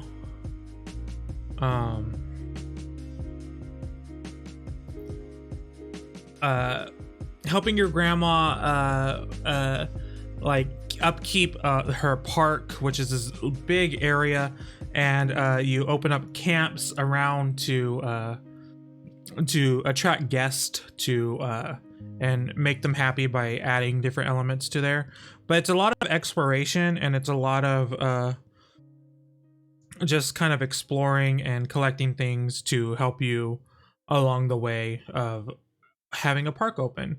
And I wasn't really expecting much of a narrative from this, but there was one. I won't spoil it here because I think it was good. It was also very short. But it was also the kind of narrative that made me no longer want to play. Like when the narrative ended, I was like, oh, I can't be on this land anymore. Like I just can't do it. And there's still stuff to do when I quote unquote beat the game, when I finished the story essentially. And maybe it should get, maybe it should be knocked down to good for that. Because there's kind of this disconnect between what you're doing with building a campsite and then the actual story of your relationship with your grandmother. Like those two things kind of, they obviously intersect, but it's like emotionally what you're doing and what you're going through are not the same. But that in and of itself is interesting. I do like it though. Haven Park. I thought it was really good. It was really cute. I did enjoy it. I enjoyed it a lot. Poco Life, another Animal Crossing inspired game. I'll put this one in the good. I liked it more than Garden Paws. It has a lot of customization options, especially when it comes to furniture, which is really interesting and really fun. It just, the area itself is so limiting, it feels, when I was playing. Like, it didn't feel like you had like a great control of everything around you, because it just felt so cramped and small. It just felt like everything was small when it came to it. But it's also, the story is kind of weird where you just like, you miss your bus and now you're just there with an elephant and he gives you food sometimes. It's weird. But yeah, it's the same of like a lot of Animal Crossing inspired games that have released this year, because many have. I do think this is one of the better ones. It's still early access though. A lot needs to be added to it for it to be to where I would consider it a full-fledged game. But so far, from what I played of it, P good. In My Shadow, we played this on stream. It was boring. Some of the puzzles were fun, but most of it was boring. I didn't really care for the storyline happening. I don't really have much to say on this one. It's just kind of, I got over it really quickly. So yeah, there's In My Shadow. What's this one called? In Rays of the Light. This is like a horror exploration. Let me grab I'm gonna put in It Exists.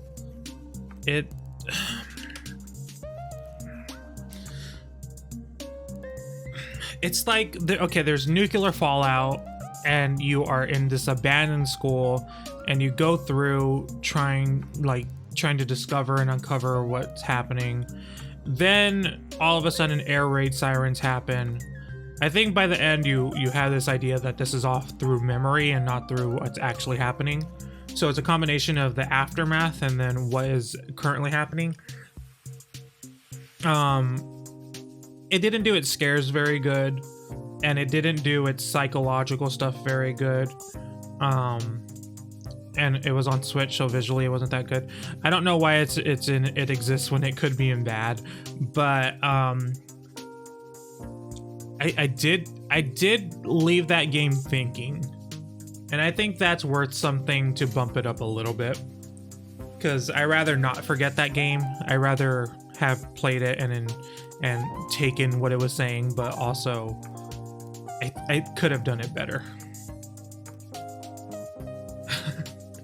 Impress your ability to remember all these. It's a lot. There's so many games. Okay. Instant Sports something is bad. Oh, nope, that's the wrong game. Wrong game. Marble. Wait. How did I get this one? How did I grab this one? Was it down here? Yeah. I think it was right. Oh, it was right there. Okay, that's why. Instant Sports. Bad game. Bad game. Winter Sports. I don't have anything else to say. It was Winter Sports. There was one event I liked, and that was it. It was bad. It was like worse than like any other sports minigame bullshit that I've ever played. There's nothing to it. Maybe it's more enjoyable with other people, but also, what isn't more enjoyable with other people?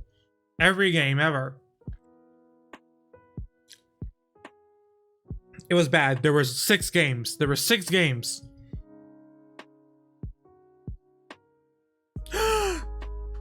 Jank Brain.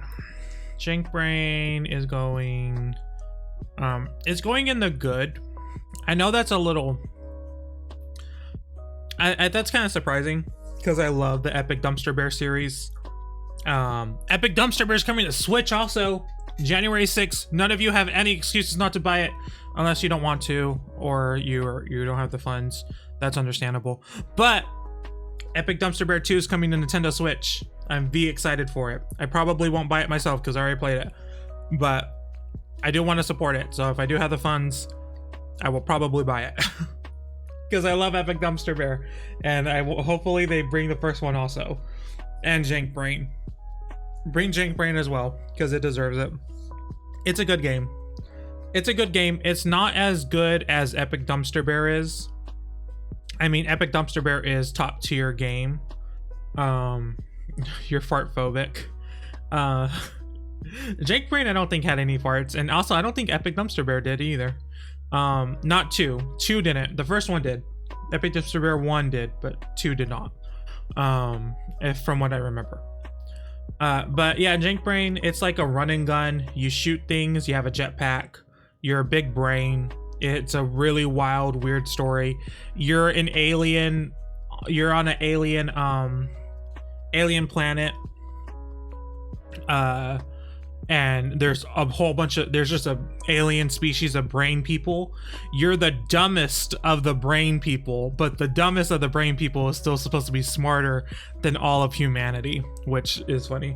It's the origin story of the villain of Epic Dumpster Bear, so just by association that makes it good.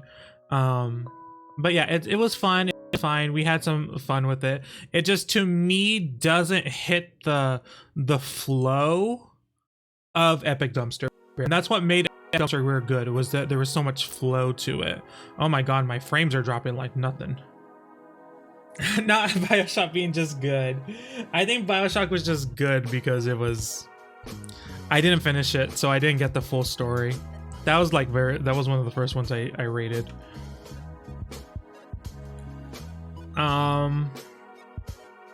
Is this Jessica? Is Jessica the one with the racist?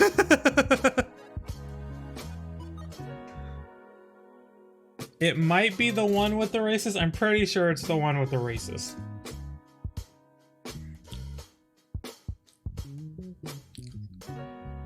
That was an experience. Okay. Jessica.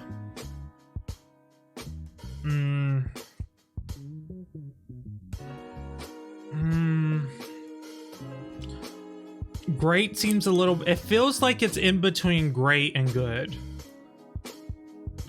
No, we're gonna keep it in good. We're gonna keep it in good.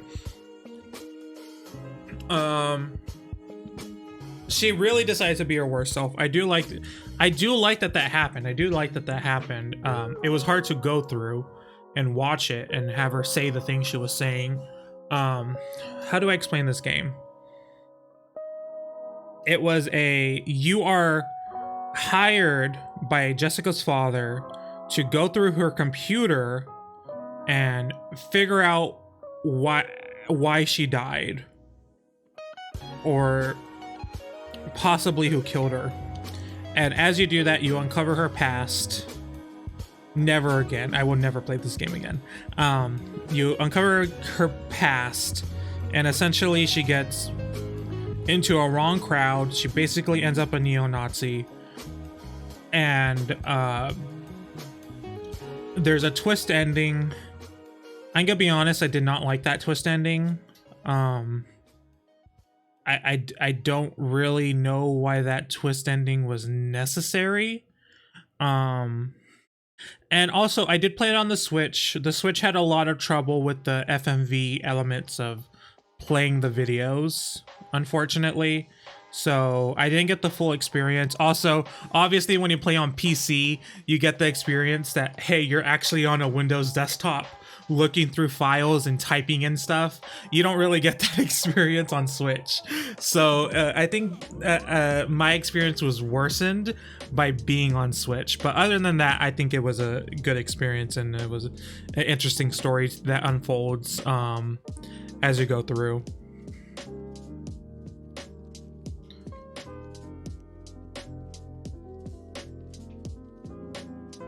That is what happened. That was so weird.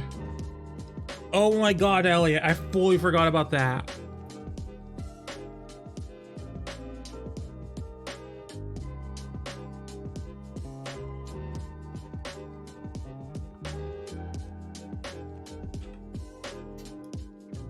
How weird. How do you pronounce that? Is it Cobalt?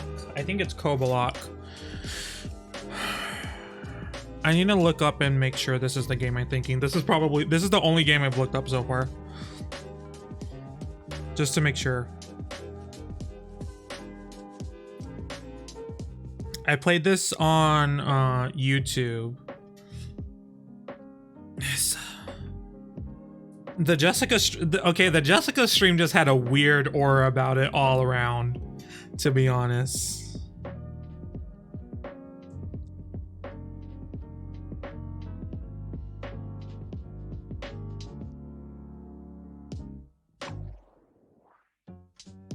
Yes, this is the game I'm thinking. Okay. I just need to make sure. Cobalt.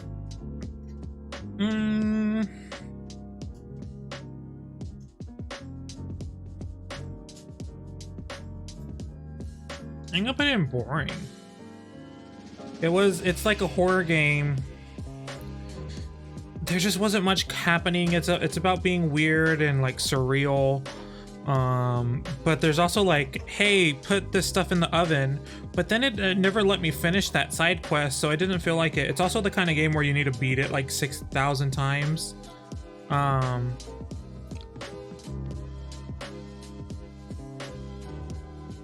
So yeah, I just didn't enjoy it as much.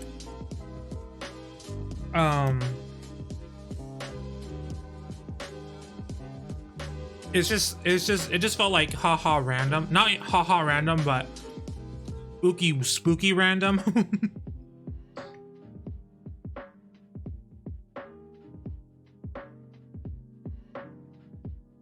So yeah, there was that.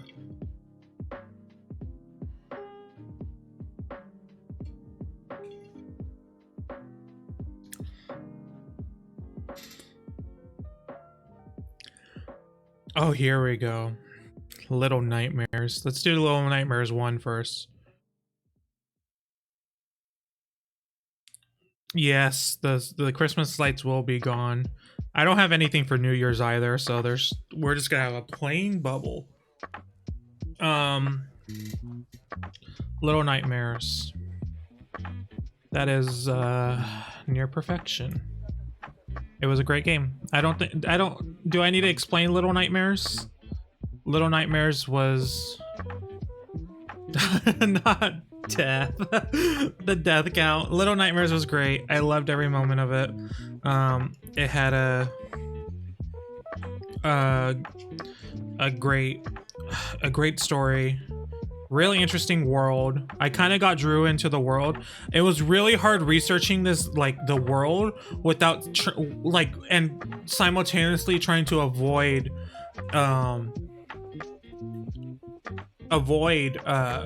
spoilers for Little Nightmares 2. So it's like so aggravating. I'm gonna hopefully pick up Little Nightmares 2 for this year because I thought it was great. So yeah, Little Nightmares. Everyone knows about Little Nightmares. This is the DLC we also played, Into the Mall. I don't know if it's also near perfection. I'm gonna put it in great. It was like, I think it was good. I kind of got attached to the main character of this one a little bit more, but it's also because we didn't know where their story was going. I think in the end we could see where Six's story was gonna end. Like, it's like there was just little hints here and there that something was gonna happen. While the kid, I think it's the kid, I think that's their name. That was more of a surprise, and I wasn't expecting it.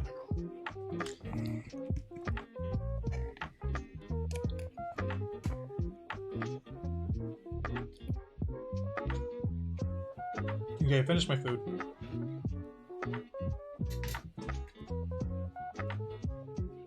But yeah, I think there was a little bit less good puzzles and stuff in this DLC.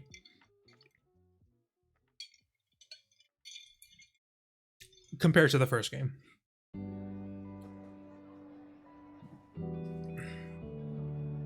or I just had some worse time with it, but yeah. But Little Nightmares is great. Can't wait to pick up. I also tried to play the mobile version, which is not on here. I didn't finish it though, and I never actually put it on backlogged. And then my subscription for Google Play Plus whatever ran out, so I never finished it. I should just look up the actual gameplay. I just want to know what the actual story is in that one. Lone McLogan. Adventure game. I'm gonna put in it exists. It was kind of difficult to know what to do. We got stuck a lot.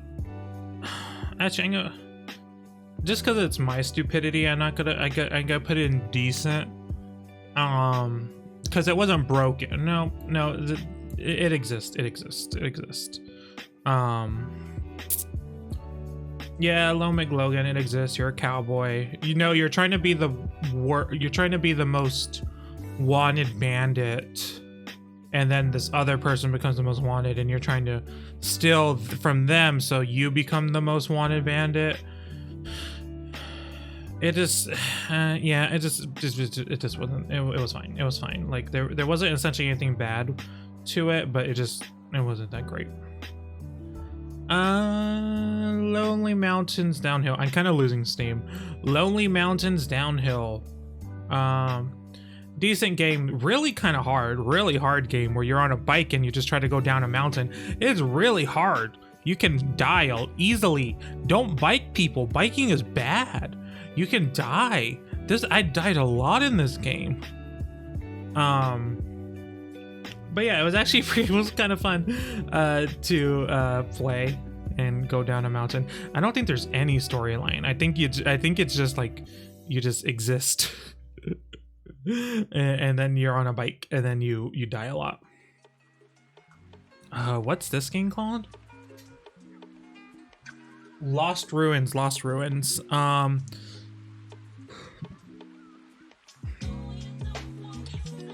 All I can remember about this game is slime girls.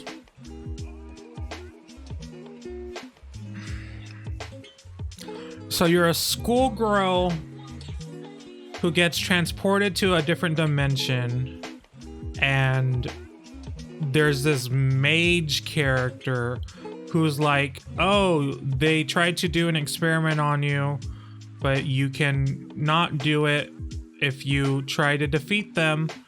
So you do that, and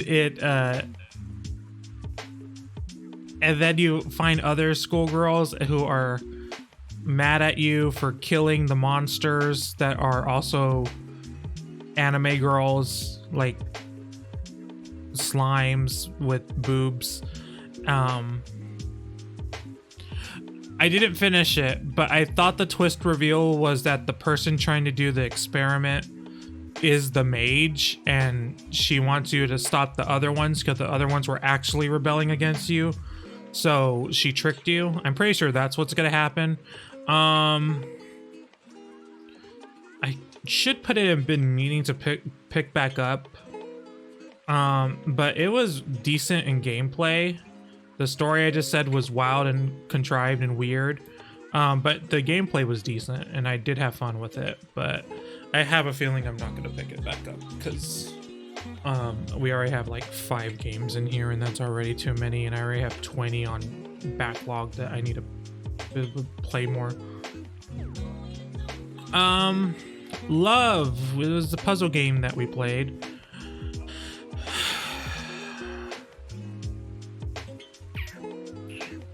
I think boring, or also it exists. It was boring, and it does exist, so it's a hard choice. I'm gonna put it in it exists.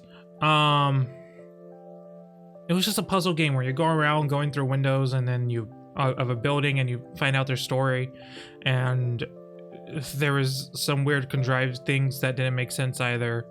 it was fine, but like I couldn't say it was like a revolutionary game or anyone needs to pick it up at all. It was just fine. It was just a fine game. It was whatever. It exists. It exists. That's all I can say about it. I think there was moments I thought gay was gonna happen and there was no gay and I was upset about it.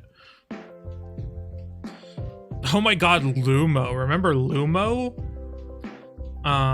Remember how hyped I was about Lumo at the beginning? Oops. God damn, I hate when it does that. How hyped I was about Lumo, and then it got really disenchanted by it very quickly. Is it decent? I think it's decent. You're a little wizard in this little asymmetrical not asymmetrical, isometric world. You go through rooms doing little puzzles. There was an ice level. There was an ice level, and I hated the ice level so much. Why was there an ice level? The controls were already a little iffy, but then when you throw ice in there, you're trying to tell me that you want ice? You want me to be slippy and slidey? I don't think so. That was some bullshit. I'm just not happy about that. That was bullshit. Other than that, it could have had a good, but it's a decent because of the ice level.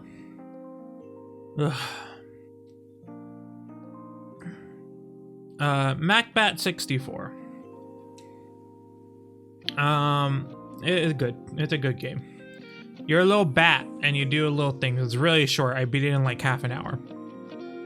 It's inspired by like Banjo-Kazooie, the 3D platformers of yesteryear. Yeah, it was cute. It has a lot of funny references. This was also a replay. I had already played it before, so that also, I have nostalgia for it, for playing it 2 years ago, and now I replayed it. But yeah, it was cute. It was a cute time. Male Mole. I think, oh, god damn it, why does it keep doing that? I think it's also a good game.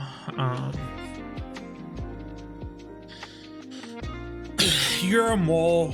You dig through the ground. You gain momentum that way to deliver mail in these 3D platforming worlds. There really wasn't much to grab my attention, though. That's kind of an issue, because normally I would be all about a 3D platformer, and I was kind of really excited for this one.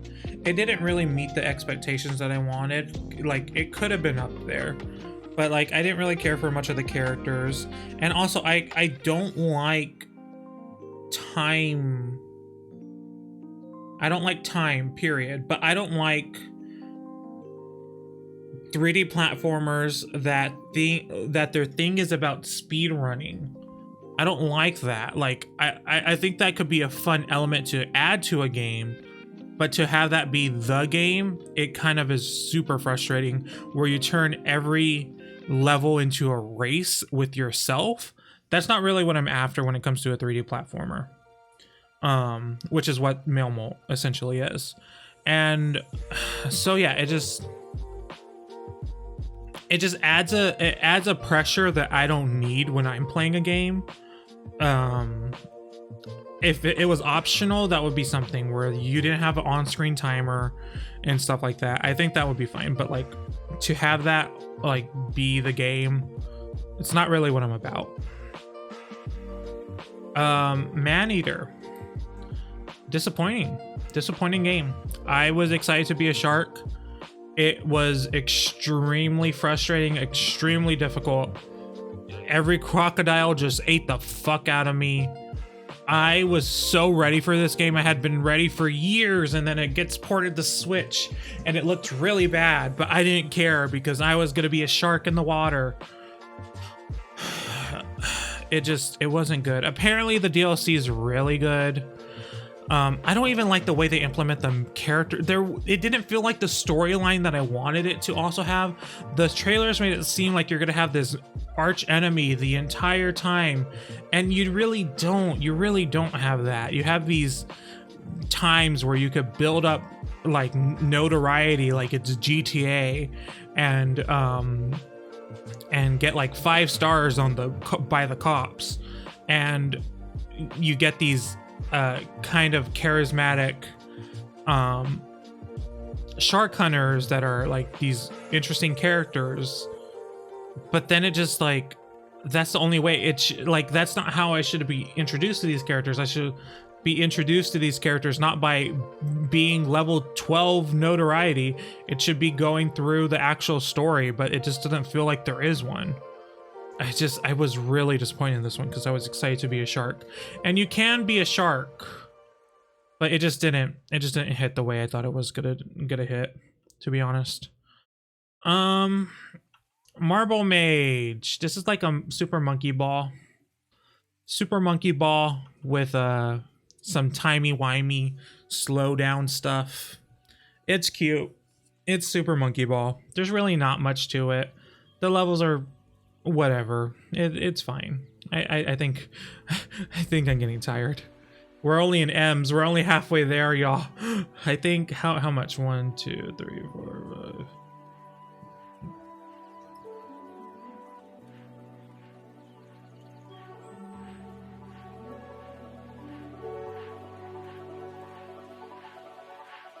We have like, I think we're really just halfway there.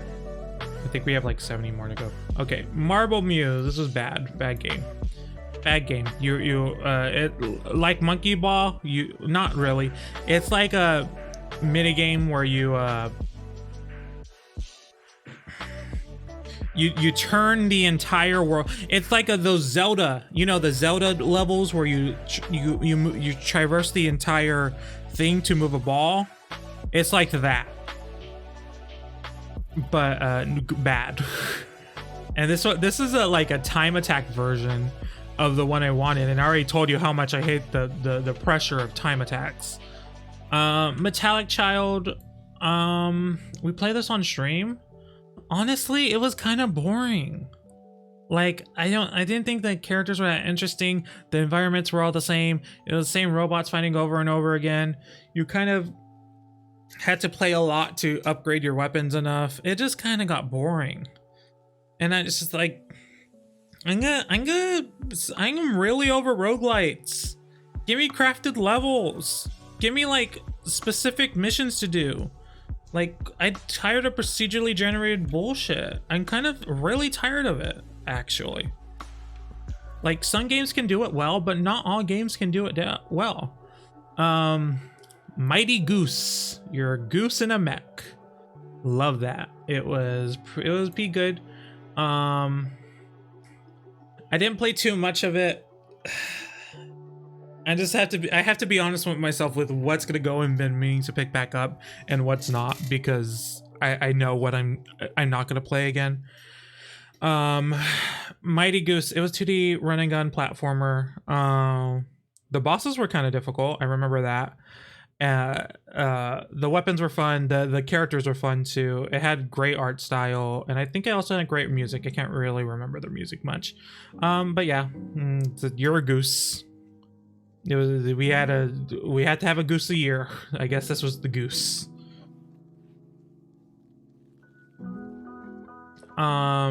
Millie and Greg, we just played that recently. It exists. It was fine. Like, it's a fine platformer. I love me a precision platformer, don't get me wrong. But I know in it of my heart, like, I love them. But there are better ones than the ones I have played. So Millie and Greg was fine. The cat, it's a cat. There's not much more besides the one screen precision platformers that it is. It's just a one screen precision platformer. There's nothing really special about it. There's nothing bad about it. Minute of Islands. Near perfection. Great game. great game, interesting story, amazing visuals. The artwork is stunning artwork. Really hard-headed main character. This little dog thing here had nothing to do, but damn, it was cute. I think one thing about it that really doesn't sit right with me though, and I hate to be like a Debbie Downer all the time, I don't think there was enough death. I don't think there was enough consequences, honestly. Granted, every single giant, I guess I shouldn't spoil, but it was great. It was great. I just feel like she breathed in so much of that yellow pollen bullshit, and she didn't die. That's all I'm saying. She's inhaled so much of that. This little girl, I don't know how she survived. I genuinely don't know. She breathed in so much of it. And she just wouldn't go home and get her mask. She could have just gotten her mask. Anyways, mask up. Missing features 2D. Story-wise, it was fine. It's a concept that's I've seen before. Yeah, I really have nothing else to say about this one. It was whatever. Honest, actually, it exists. It exists. It's fine. Yeah, I have nothing else to add.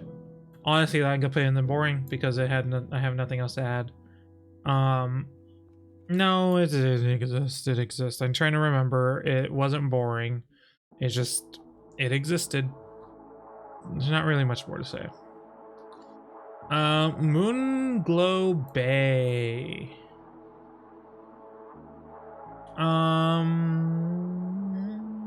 I didn't play too much of it, but I also did enjoy what I played of it. Is it great though? I don't think it's great. I think it's good. I think it's good. I feel like there's too many in the good category right now. It's a real okay. Actually, I'm gonna put it in the great. I'm gonna put it in the great. I remember reading the story, and it's really cute. Your partner wanted to be like the fisher of this small community, but at one point they go missing, and they have been missing for like 3 years at this point. And your daughter convinces you to continue and do the fishing in their honor, and you really help a town. You help uplift a town and do all this other stuff. So it was cute. It was really cute. The fishing mechanics are fine. They're not my favorite. I wasn't the most addictive to the style of fishing that it did. And also the collecting aspect was hard because it didn't really seem like I just kept catching the same fish. So it didn't even feel like I was collecting a lot of fish. Like I think the fishing aspect is like the major draw, and I think it's kind of the weaker part of the game. I think the actual interactions with people are the best part of the game. Oh, I was pressing the wrong button. There we go. My Hidden Things. What an interesting game. Interesting game. It's a little puzzle game where you combine objects to make another object, to visually make another object, and it it shouldn't have had such an interesting and dark storyline to see how some of these, especially in the later game, connected was so interesting. It ends with with a serial killer. It ends on a serial killer. It's so weird and interesting how this happens, and I think it ends up okay where no one dies, but I was very concerned that someone was going to die, and it got very dark very quickly. A game like this shouldn't have had such a good storyline, but it really did. It was really good, actually. Very much enjoyed that one. Mythic Ocean, another great game. Actually, I'm gonna put it in near perfection. I thought this was a great adventure game where you go through and have okay, so essentially it's a game where it's a time loop of these things happening again, where everything is reborn. So you're currently in the stage where everything is reborn, and you as the player character have to go around and meet these gods, essentially, and interact with them, and then you're going to see who is going to be the god of the new universe, and your actions and how you play will determine who will be the new god. And it has an interesting outcome depending on what you do and who you talk to each time, and I was very sad by it. I was very sad, but I do love my little caterpillar boy. Ooh, I love my caterpillar boy. I can't quite remember their name, but I did love my little caterpillar boy. So yeah, that was Mythic Ocean. Had a great time with that game. We had a lot of fun with adventure games this year. Damn, this is a good streak of games. Narita Boy, near perfection. This game was so good. Okay, first and foremost, visually and audibly, especially audibly, the music in this game is so good. Visually, it's a lot of stunning pixely graphics, lots of really striking colors, and interesting storyline. I kind of saw the storyline coming from a mile away. As you play through it, you're kind of a computer program that is going through the memory of your creator, it is a video game. Like you're essentially playing a video game in a video game, and there is a player who turns out to be a certain character, but yeah, it was really really interesting. So I really appreciate Narita Boy. I am excited to see where this adventure will continue, because it does seem to have a sequel coming out. Okay, bye Quackster, thank you so much for being here. We do be appreciating it. But yeah, and Narita Boy, P good, loved it, great game. Pokemon Snap. We have not had a lot of AAA games this year, huh? I don't think there's like none really. Pokemon Snap, great game. It was a great game. It's Pokemon Snap. I don't really think I need to spend time on Pokemon Snap. As far as it comes from the Pokemon Snap kind of games, it's a pretty good Pokemon Snap game for being a Pokemon Snap game, you know? Pokemon Snap, pretty great. I didn't play any of the free DLC, so I don't know how that is, but I did enjoy what it was, and I do like the selection of Pokemon they chose. I did enjoy that. New Super Lucky's Tale. We finally beat this game. This was a great game as well. Great 3D platformer, great flow, had a lot of fun, great level design in my opinion. It was a good time. It was a good time for a 3D platformer. I don't know why it took me so long to beat it.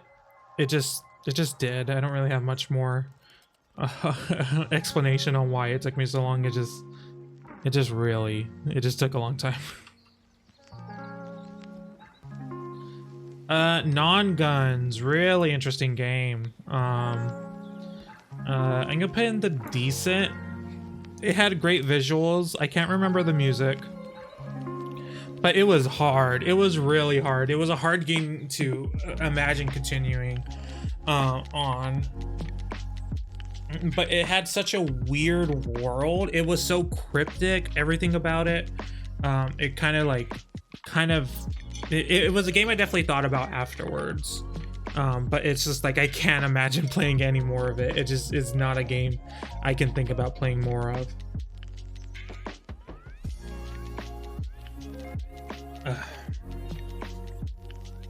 Okay.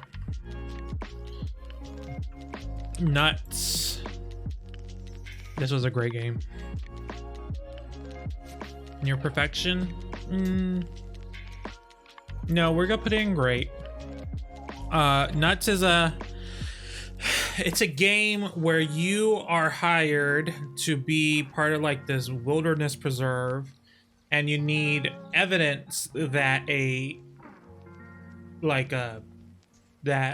company is trying to come down and destroy. No, you're trying to find evidence that of this rare squirrel, but you uncover evidence of a company trying to take over and demolish this forest, and you kind of get wrapped up in a conspiracy theory. It ends on a very weird note, but the actual game is so interesting. And also, it's kind of like a Pokemon Snap. But you're just taking pictures and video of a singular Pokemon, which is just this one specific, not one specific, but this one species of squirrel. I kind of didn't think about that. I think I mentioned that at one point around the time Pokemon Snap releasing, because I think I played this around Pokemon Snap. It has a, I think actually, I talked about it earlier, but I think there was another Pokemon Snap game that I didn't enjoy as much, that had a free roaming element. And I think Nuts actually implemented the free roam element better than the actual game that was supposed to be a Pokemon Snap inspired game. I think actually how Nuts does it is how I would like a more fleshed out like exploration Pokemon Snap game, a non on rails Pokemon Snap game in the future.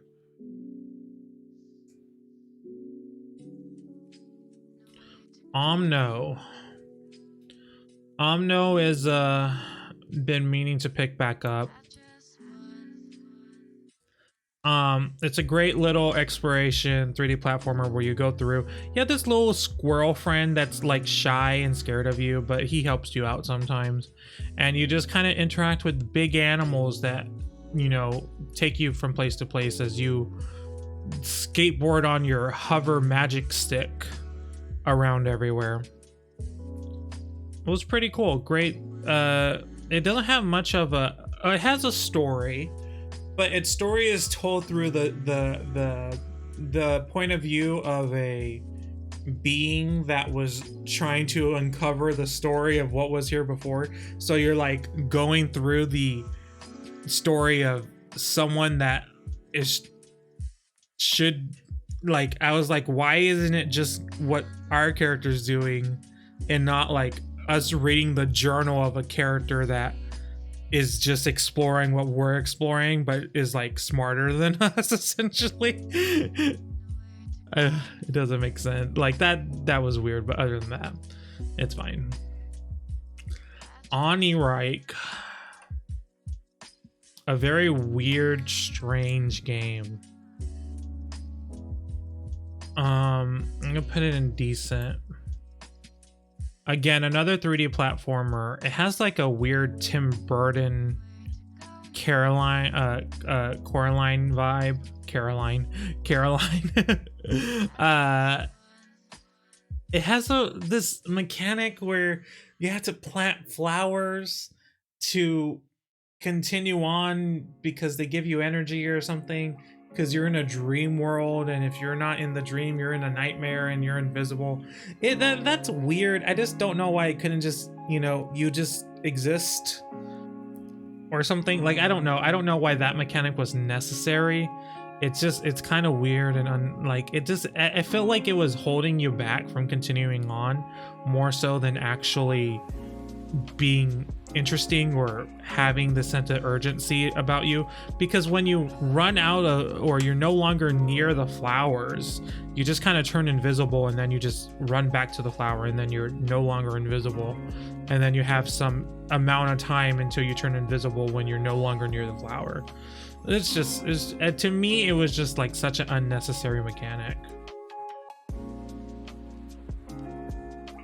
Orbital Bullet. I think this is gonna go. I had a lot of fun with Orbital Bullet. It's a roguelite. I know I've been talking shit about roguelites. See, some roguelites do it good, some roguelites do it not good. But yeah, it's a roguelite where everything is on this rounded plane, and you shoot. You do shooties. You fight enemies. There really isn't much more to that than, there's not even like that much of a strategy. It's just really fun. It's just really fun, kind of mindless. And I enjoyed it. I am tired. Okay. Let me look at all the other games real quick before I say what I'm about to say.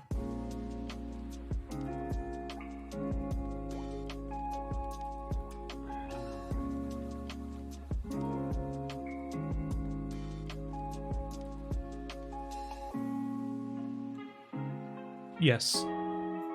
Penko Park, I can say definitively, is the best Pokemon Snap game. Period. Period.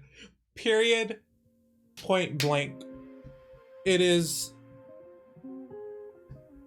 Oh, I got my dogs excited. I liked it better than actual Pokemon Snap this year.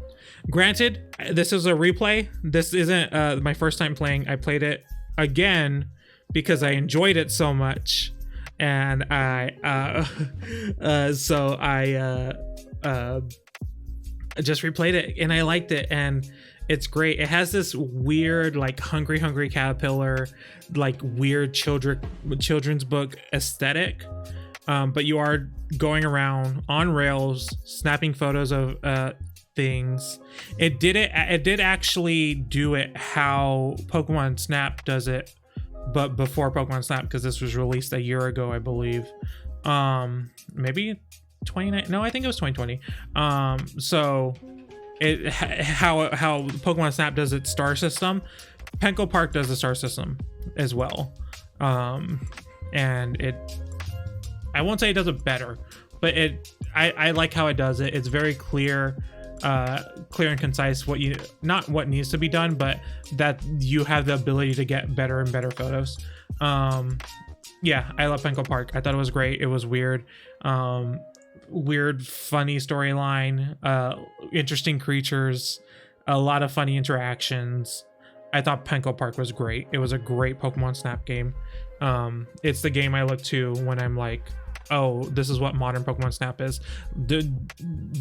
I love new Pokemon Snap as well. I thought new Pokemon Snap was great, but I loved Penko Park. I thought Penko Park was amazing. Yeah, so Persephone, we're gonna put Persephone in good. It was a really good puzzle game where you go around. I think you hit blocks. There was this shadow element. Every few worlds it brought some new mechanics that worked really well. I did beat it in one sitting. I think it was about 2.5 hours of gameplay, so that's fine. It probably would have been best on a mobile phone setting. It probably was a mobile ported game, but yeah, it was a good game. Love Persephone. Pal Up. This one is also been meaning to pick back up. Another 3D platformer where you're a bunch of boxes. So this one is actually meant for multiplayer.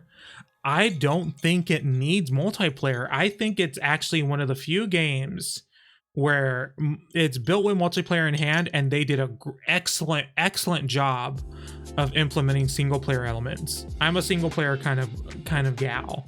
I much prefer playing single player than with people. Like I did say earlier, most games are more fun.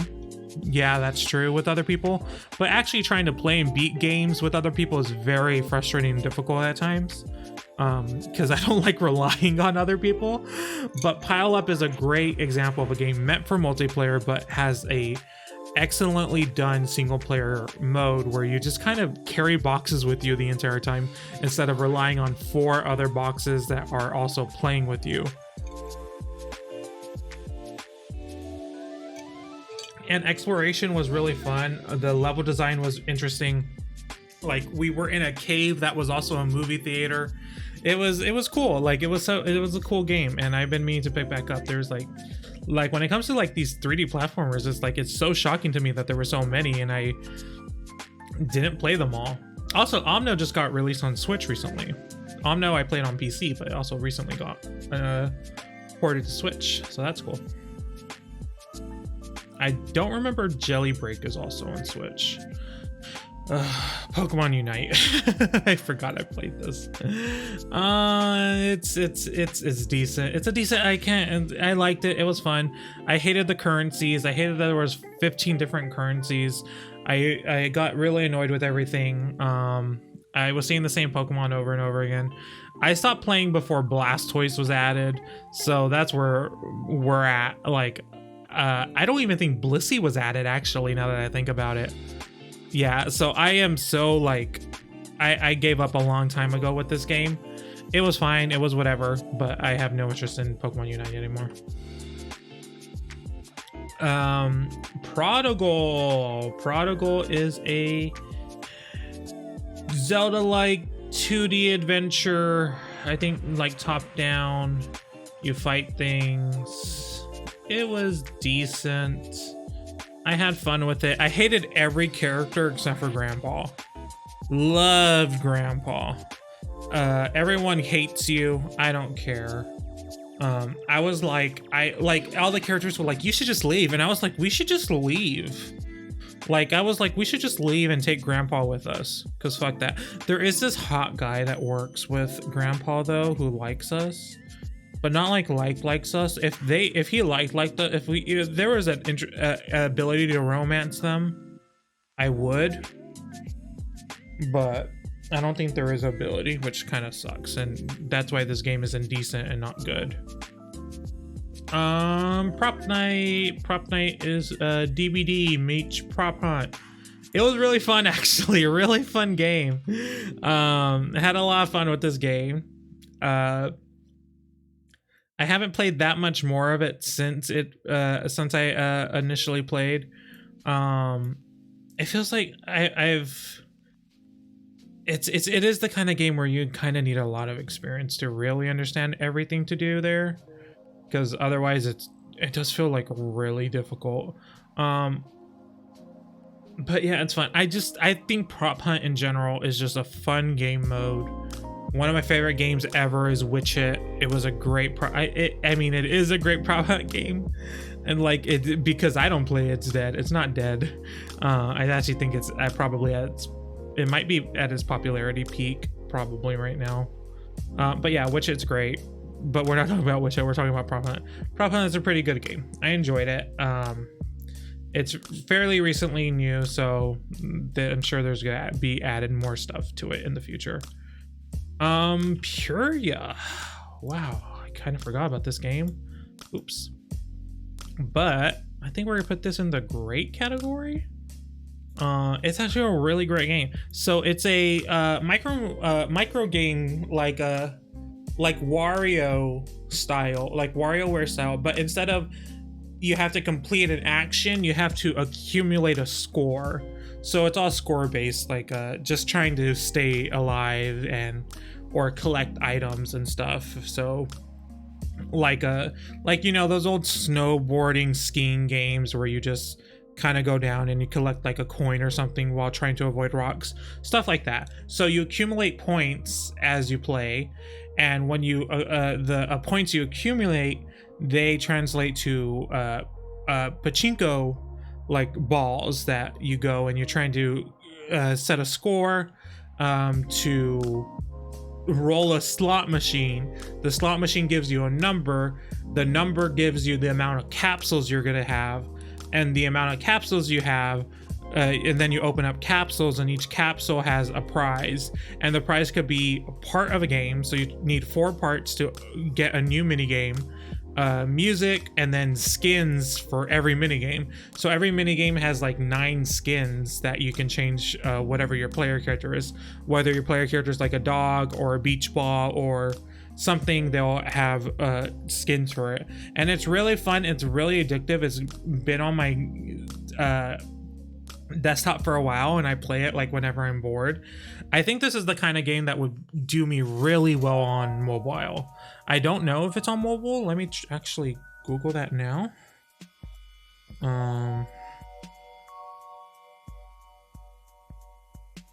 Curia. Oh, it is on mobile, right? It said APK. Yes, it is. It's $4 on mobile. I might actually download that for mobile because I think that is a great mobile game. I think I would actually have a lot better time and more likely to play it if it was on mobile, because you know, when you play something on PC, it you know, it kind of takes over takes over whatever you're actually actively doing. Like when I'm on PC, I feel like I need to be doing a thing. But yeah, that's Puria. Great game. Enjoyed it a lot. What's this one called?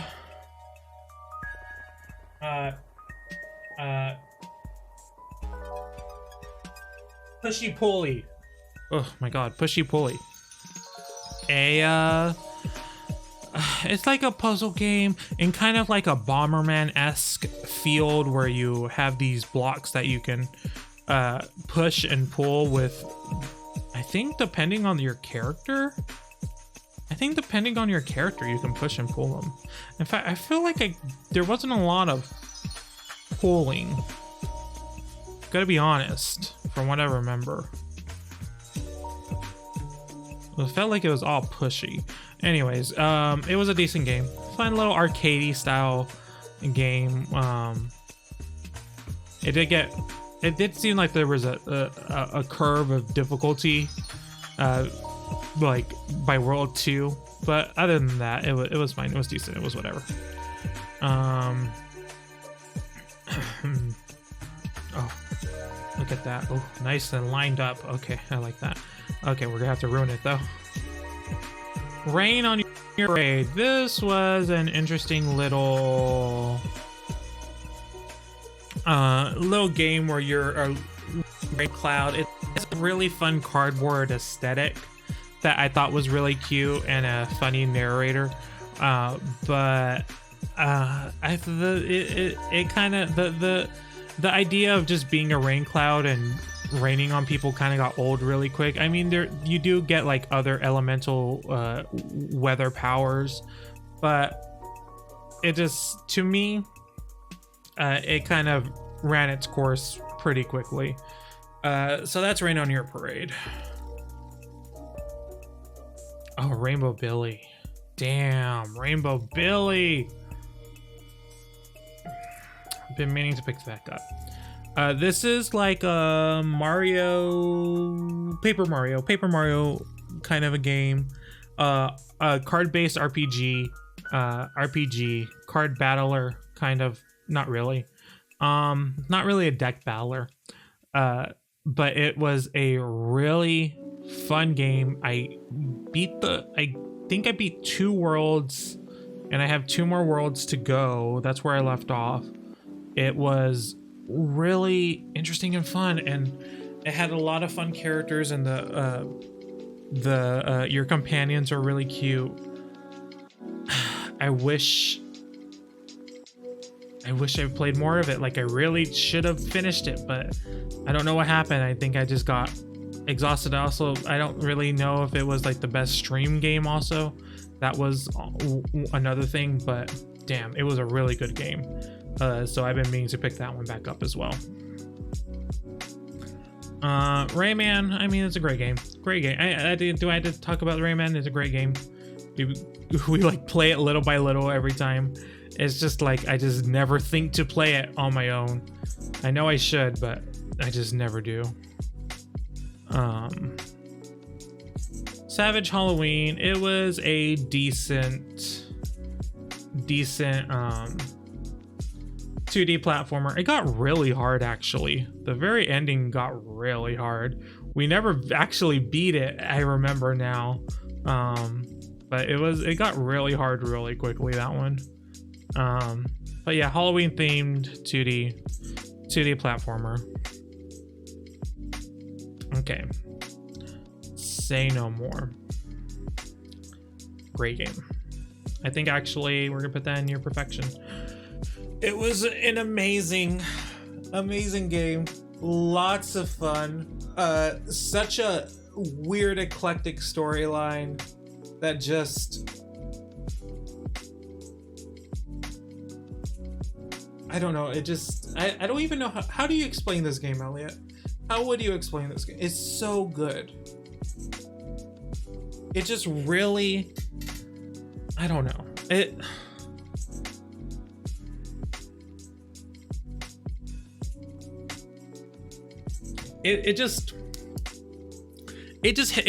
had the right vibe. It had the right vibe. It did everything right. It was like this weird, funny part. It was super anti-capitalist, and it just like it just hit all the right notes that I needed.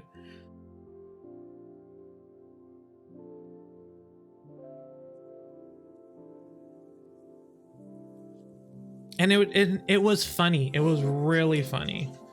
A little on-rails gunner story-based game about the power of words.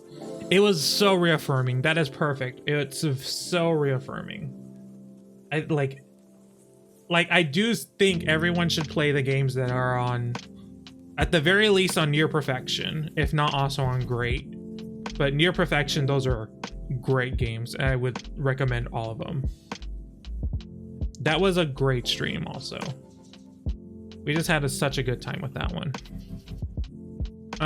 Scoot Kaboom and the Tomb of Doom.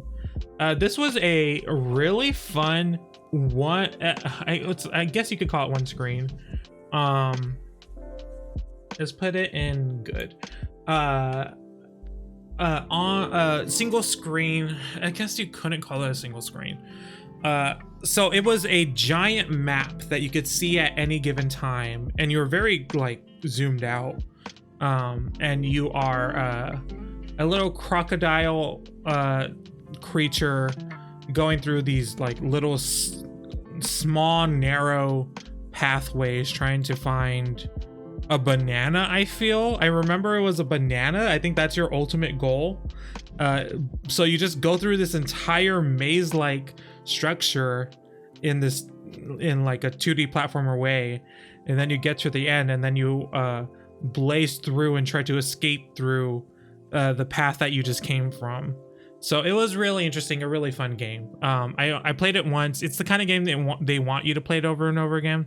I'm not about that, so I only played it once, but I had a fun time that one time. So yeah, Scoot Kaboom. And the Temple of Doom, Seed of Life.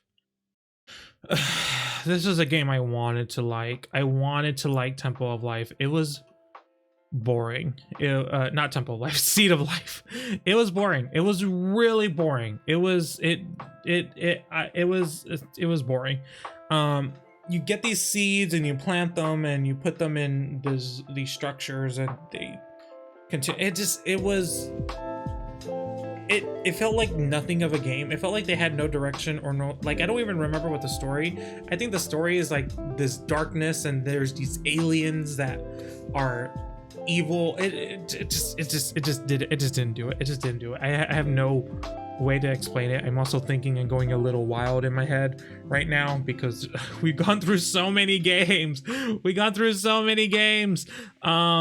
That I can't think straight. But yeah, that was Seed of Life. It was not good. It was not good. It was so boring. Okay, Shindig. I didn't finish Shindig, and I wish I had. But I already know where I want to put it. I want to put it in great. I didn't finish it. It should go and been meaning to pick back up, but it was so charming. The characters are so cute. It has such nice voice acting. Like, I've been really hard on voice acting thus far.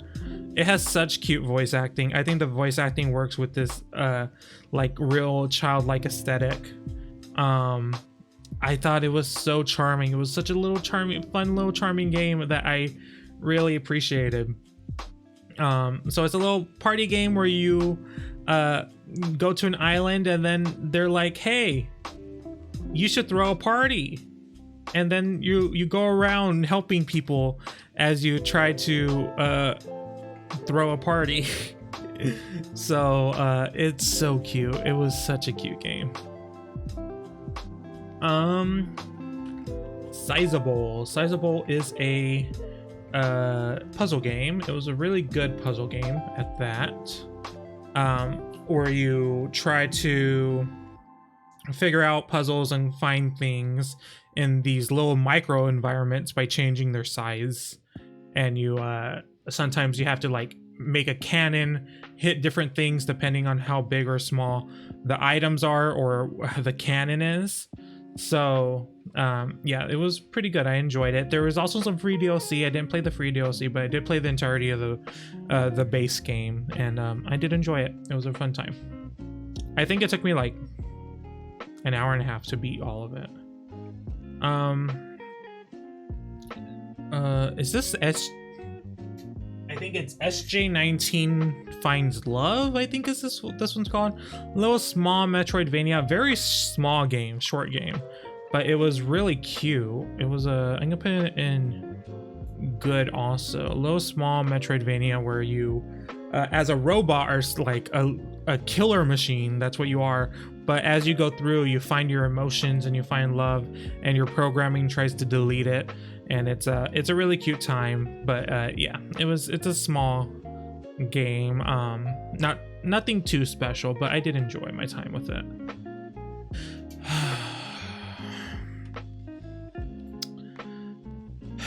Disappointing.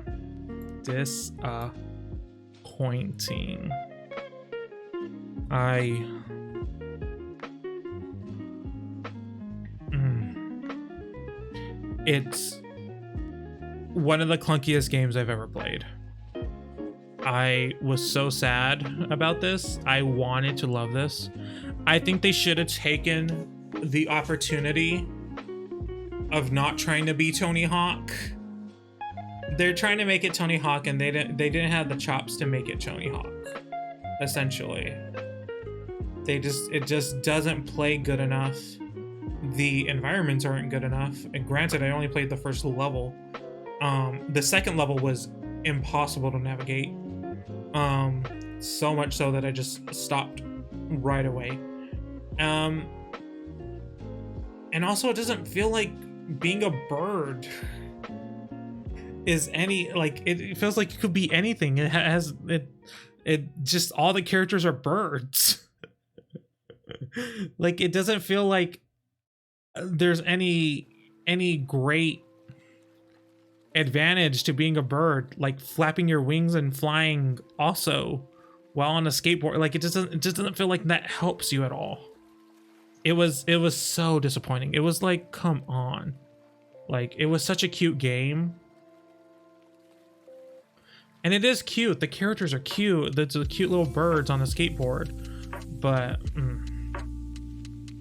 I think they could have had their opportunity to not make it that. Make it more arcadey instead of having to balance, you know, in the normal Tony Hawk style while grinding. Do a different action. Maybe do some quick time events or something. Just something different. But no, it's like Tony Hawk, but bad. Like, people were comparing it to Tony Hawk Pro Skater 5. Like, that's bad. That's bad. Okay. Smelter. we're getting close, y'all. We're getting close. Smelter, 2D platformers, also with a strategy, like RTS kind of style game. We're gonna put in decent.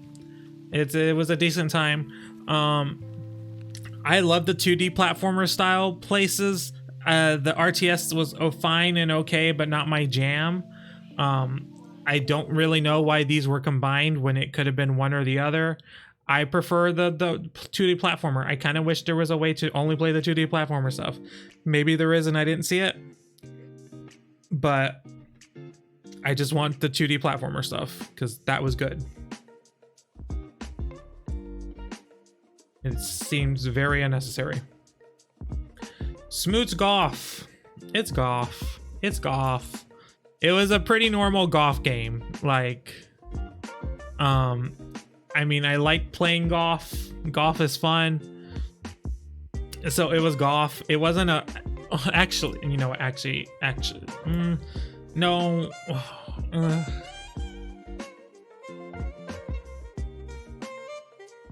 Okay, no, it's bad. It's bad.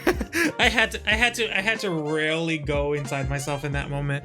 It was bad. There was moments where the golf course, your ball would literally just stop. I had to remember that. Your ball would literally just stop. It would hit something that was invisible because I think the terrain was slightly uneven, but like, you know, in that video game kind of a way where it's like as if there was two little paths next to each other, but one is slightly raised. If you ever like played a level editor before, and it hit the slightly raised part, and then it would just stop because it's not smooth ground, and they didn't do that right. It was like that. You had a lot of epic rivalries, but it was a bad game overall. Sock Venture. This is cute little well, I guess it wasn't really cute. You're a sock in the dryer, and you're trying to in the dryer dimension, trying to find your other socks. I rage quit out of this one because I'll put in it exists. Because there was a level where it like shoots you through this place and you had to quick react to get coins, but it shot me so quick and then it stops you at a checkpoint. So I couldn't go back. I missed coins and I couldn't go back, and I rage quit after that point. But other than that, the actual gameplay's fun. I had no care in the world for the little child actual character and whose sock you are, whose socks you belong. You are the sock in which that belongs to the little baby child. I didn't care about that baby child, and I didn't care about anything else. You as a sock looked cool though. Sonic Forces. It was fine. It exists. It exists. It's Sonic Forces. It wasn't my favorite. There was like a couple good levels. It was very short. I kind of expected it. It wasn't as bad as I thought it was gonna be. Considering how people hated this game. I did get some bangs. I got some bangs. Got the gamer hat. Love the gamer hat. But other than that, no. The speed limit. I hate this game. Trash. The developers at one point messaged me and say, hey, there's an arcade mode where you don't die as much, and I said, fuck it. And I said, I don't care. I was like, I ghosted them. I said, I don't care. I don't care at all. So yeah, I didn't like the game. I didn't like that game. Spooky Chase. It's a little cute game where you die. What am I trying to say? Oh, it's a game where when you collect stuff, you continue on, and your ghost of your past self goes. That's not what I thought this game was. I thought this game was gonna be like they chase you, but they're not chasing you. Yeah, it was. I'm gonna say it was bad. It was fine at first, but it kind of got frustrating and really annoying.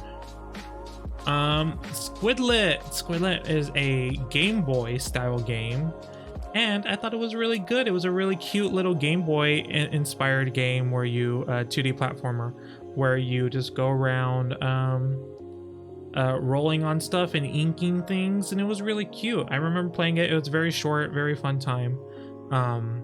It felt very realistic to the Game Boy games of yesteryear, so I liked it. I thought it was cute. I'm gonna skip ahead because the sequel's here, and it's called Super Squidlet. I'm gonna put this one in the decent category. I didn't like it as much as Squidlet. It felt way too long, and there were so many there were no first-person games on Game Boy Color. It felt like, at least from what I remember, and there were so many first-person sections in Super Squidlet, and I don't know why they did it. Like, I like the relationship between Squid and the moth character. I forget their name. But it felt like there were so many of those first-person sections that were so unnecessary. They were so difficult at times, and they were so long. Everything felt so long. The actual, Squidlet's actual sections were really good, but like the first-person sections were so annoying. It felt so long. Like, I know I'm like probably in the minority, but I prefer shorter games. I like when games are short. Like, it doesn't outstay its welcome. Star Wars Republic Command. I'm gonna put it in boring. I know it was bad at the shooty McShooties, but also it was boring. I did find the way that you commanded your team to be interesting. I did find that interesting.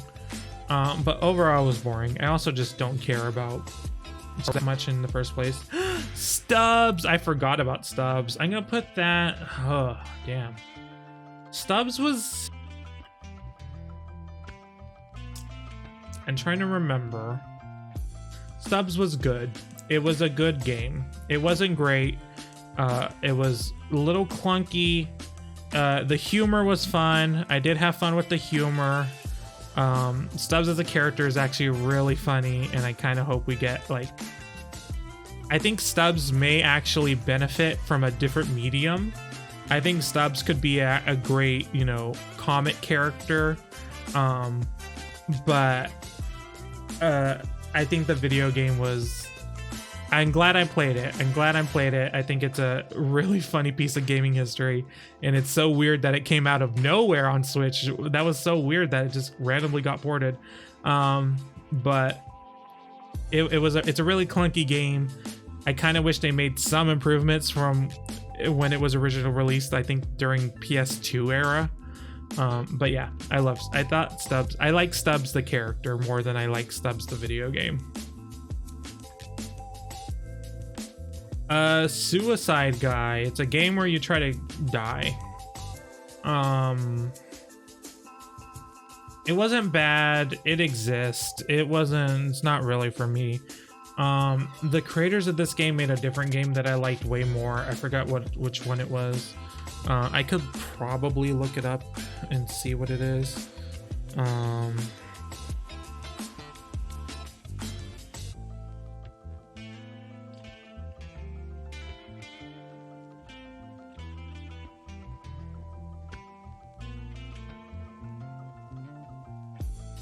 Oh, it's the creators of are those games on there?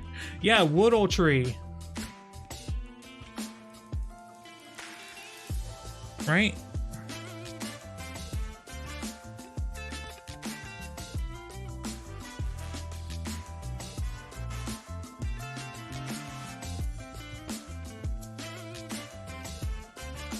Yes, it is. So I like Woodle, and I like Woodle Tree 2 more. I won't say I like Woodle Deluxe more than Suicide Guy, but yeah, it exists. It's fine. Whatever. It's a game. I don't have much to say about this one. I kind of stopped. It kind of is there was a lot of references and there was a lot of stuff happening. It didn't really I feel like it was trying to be more humorous than it actually was, because it wasn't that funny. It was not that funny. So yeah, it is what it is. Sun Wukong versus Robot. This game was just really difficult, and I didn't have a lot of fun with it. It was really just I thought it was gonna be better than it was, to be honest. You know, I don't have much to say. You're a little monkey boy fighting robots, and then you have to not die. There's not really much to say. Sunblaze with the really terrible father. This was a good game. A good micro single screen platformer where you it doesn't have that much I realize that the jumping isn't that important. I mean, obviously it's important, but it's like there is your actual dashing is the actual star of the show, which is interesting. But yeah, just another fun micro precision platformer that I enjoy. Fun mechanics, fun banter between her and her father. Dislike the father, not fan of that daddy. But yeah, good game. It got really hard. I will say one thing about this game, really long. There's like 100 levels per chapter, and I think there's 7 chapters, and it's far too much. Like maybe 50, but like 100, that's way too much. Super Clown Adventures. They released a sequel to this, and it looked so bad that I didn't even want to play it for the memes. Like, I thought, like, I played the first one for the memes, and I was like, haha, it's called Super Clown. It's not even a clown. Like, it's not even a clown. There's not even like, there's nothing clown. It looks like Mario in a blue top hat. It's not even a clown. Like, ugh, whatever. Like, it was bad. It's a bad, terrible 3D platformer. They created a sequel. I expected them to, you know, improve. I think the environments are improved, but I'm like 99% sure it's asset flips. I found out recently, where is Felix the Toy is not the same developer, but the same publisher. And play Felix the Toy before you ever play Super Clown Adventures. Not that I don't really think anyone's like looked at this little thing and went, oh, I need to play that. Please. Okay. Super Hiking League, a really fun arcadey style 2D vertical platformer. It was really good. Really enjoyed it. It was a lot of fun to play. I think it is this again another game that's better with multiplayer. When you're actually competing against someone. I kind of wish it had like online races or something, but it doesn't. I think it's all couch co-op, but still, it's fun. It's fun. Super Mario 3D World, great game. Great game. I won't say it's near. Oh, actually, if I could separate it, oh, would I? But would I though? I think I'm trying to be stingy and be like, I don't like AAA games. Yeah, let's just put that near perfection. It was a great game. I'm trying to be like pretentious. There's no point in that. It was a great game. Loved it. I'm like, indie games are the best. There's no point in being mean to games by well-known studios because there's no point. Speaking of which, Super Monkey Ball. It's actually a good game. Love Super Monkey Ball. I don't think I need to talk about Super Monkey Ball. Actually, as far as Super Monkey Ball goes, actually, is this not Banana Blitz? Did I not play that game, or was that last year? Did I say? Wait, I thought. Did I not play Super Banana Blitz? Was that last year or was that this year? I can't remember if that was last year or this year. Because Banana Mania is really good. It's great, actually. It's a great game. But Banana Blitz would be in the good category. Was that last year or this year? I have it right here.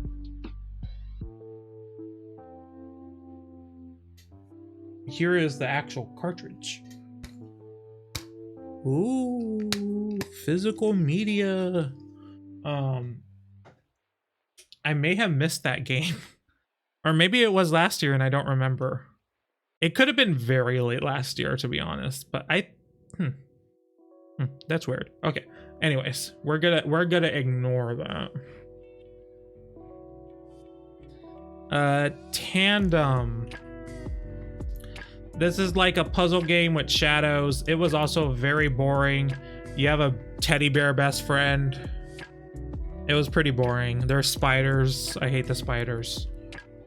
They're big and they try to kill you. How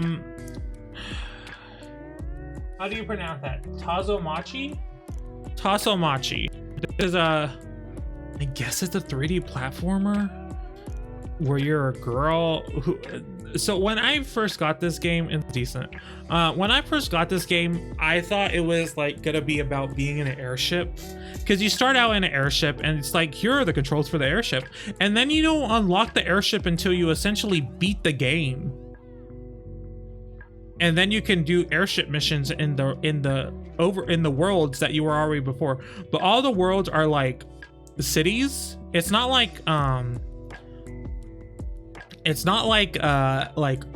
regular 3D platforming environments. It's like just, you know, these really cool looking towns with all the buildings etched into like the mountain. So it's like you're not even climbing on top of buildings as much as you would think you would be.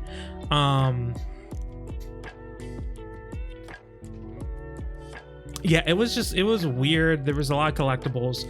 I did play and beat it all, but like it wasn't my favorite game ever. It was so like, it should have been more about airships, honestly. Okay, the Amazing American Circus. The way I fucking destroyed this game during that stream, the way that this game was so much better than that stream. Oh my god, this was a great game. This was a great game, and it makes me so sad how because it's a genre game I don't play much, and I tried it out for the first time on stream. It just didn't live up to, like, it just didn't look good, and it looked confusing. And then off stream, I got it. I finally got it, and it was great. I loved playing this game, and it was so much fun. And I'm like, maybe I should play like Slay of the Spire or other deck builders. But I know that in my heart of heart that what kind of drew me into this game was the fact that it was a circus.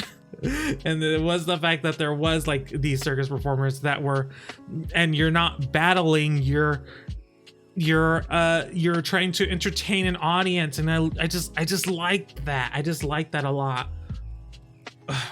But like, goddamn, that stream I did with this game, like, would make you think this game was terrible. I thought this game was great. In fact, there's a part of me that wants to put it in near perfection. I don't think I could quite do that, but it was a great game.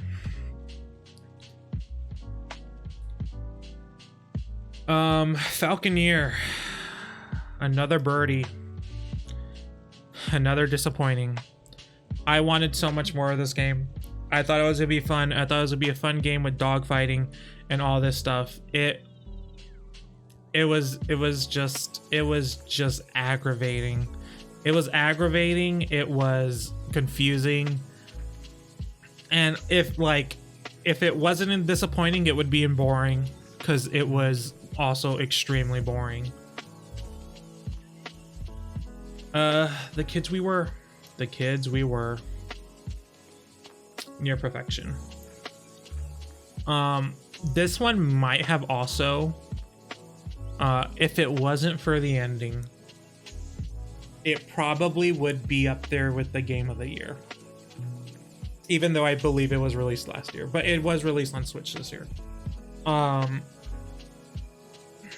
It's great. It's a great game. In fact, I want to know if this might be research I need to do on my own time, but I want to know if there is a sequel on mobile, because I didn't look that up.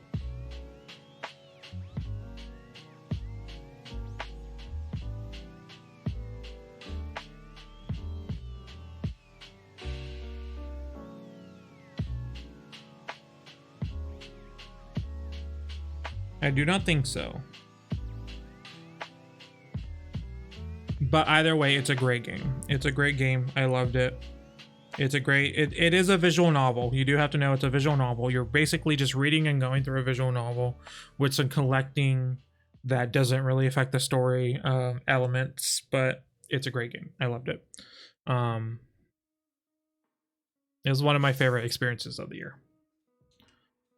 The Last Campfire. This one is also and been meaning to pick back up. I didn't finish it. I only played the first world.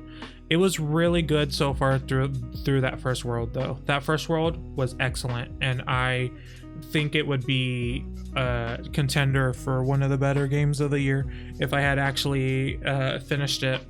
But it is extremely good. I liked it. It has already pulled at the heartstrings, but a lot of fun, a lot of cute puzzles. I did enjoy it. The Last Campfire. I kind of wish I got it on Switch so I could stream it though. I have it on PC. Zelda. We're gonna put that also in been meaning to pick back up. I still have. Did I only do one of the beasts? The guardian, not the guardians, the beast, the divine beasts. Are they the divine beasts? I forget what they're called.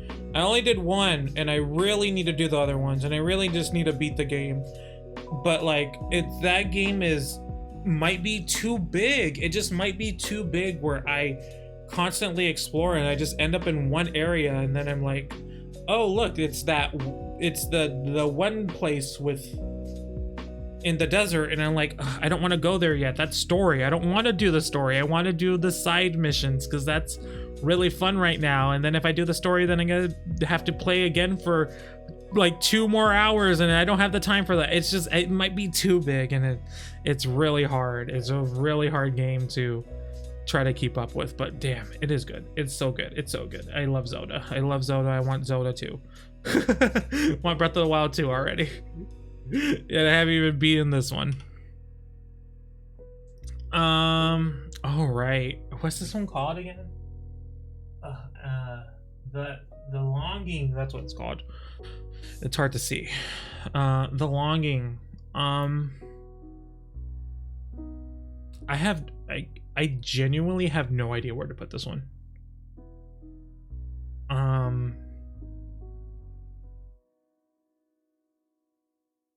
I don't know where to put it. It's such a weird game. It's a weird game.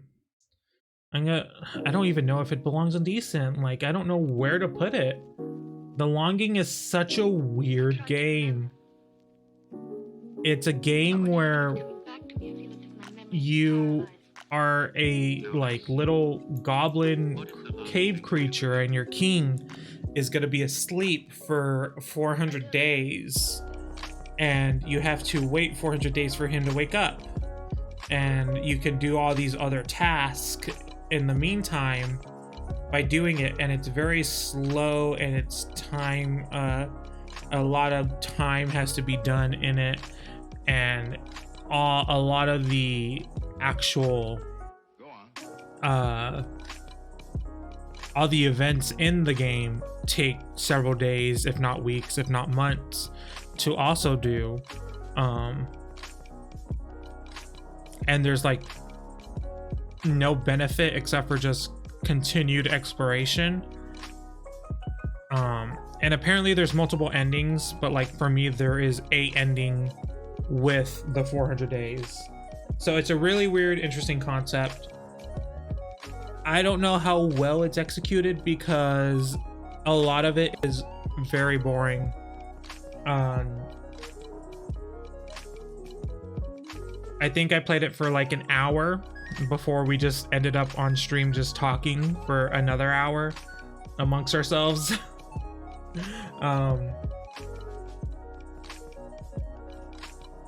But I don't want to put it in the boring category. I think it's better than it exists, but I don't know if it's at decent yet, you know? I'll put it at decent for now, but I have to wait like another 100 days before we know what happens in this game.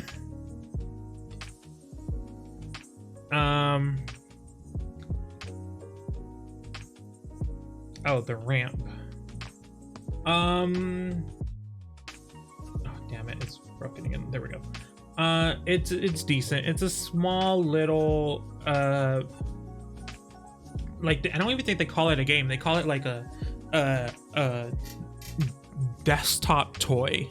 Like it's just a small little time waster that you can have up at any time and then just like click on it and then play it for a bit as you're trying to waste time. And I really appreciate games like that. I think they're very important. To me, the best version of that was Pura.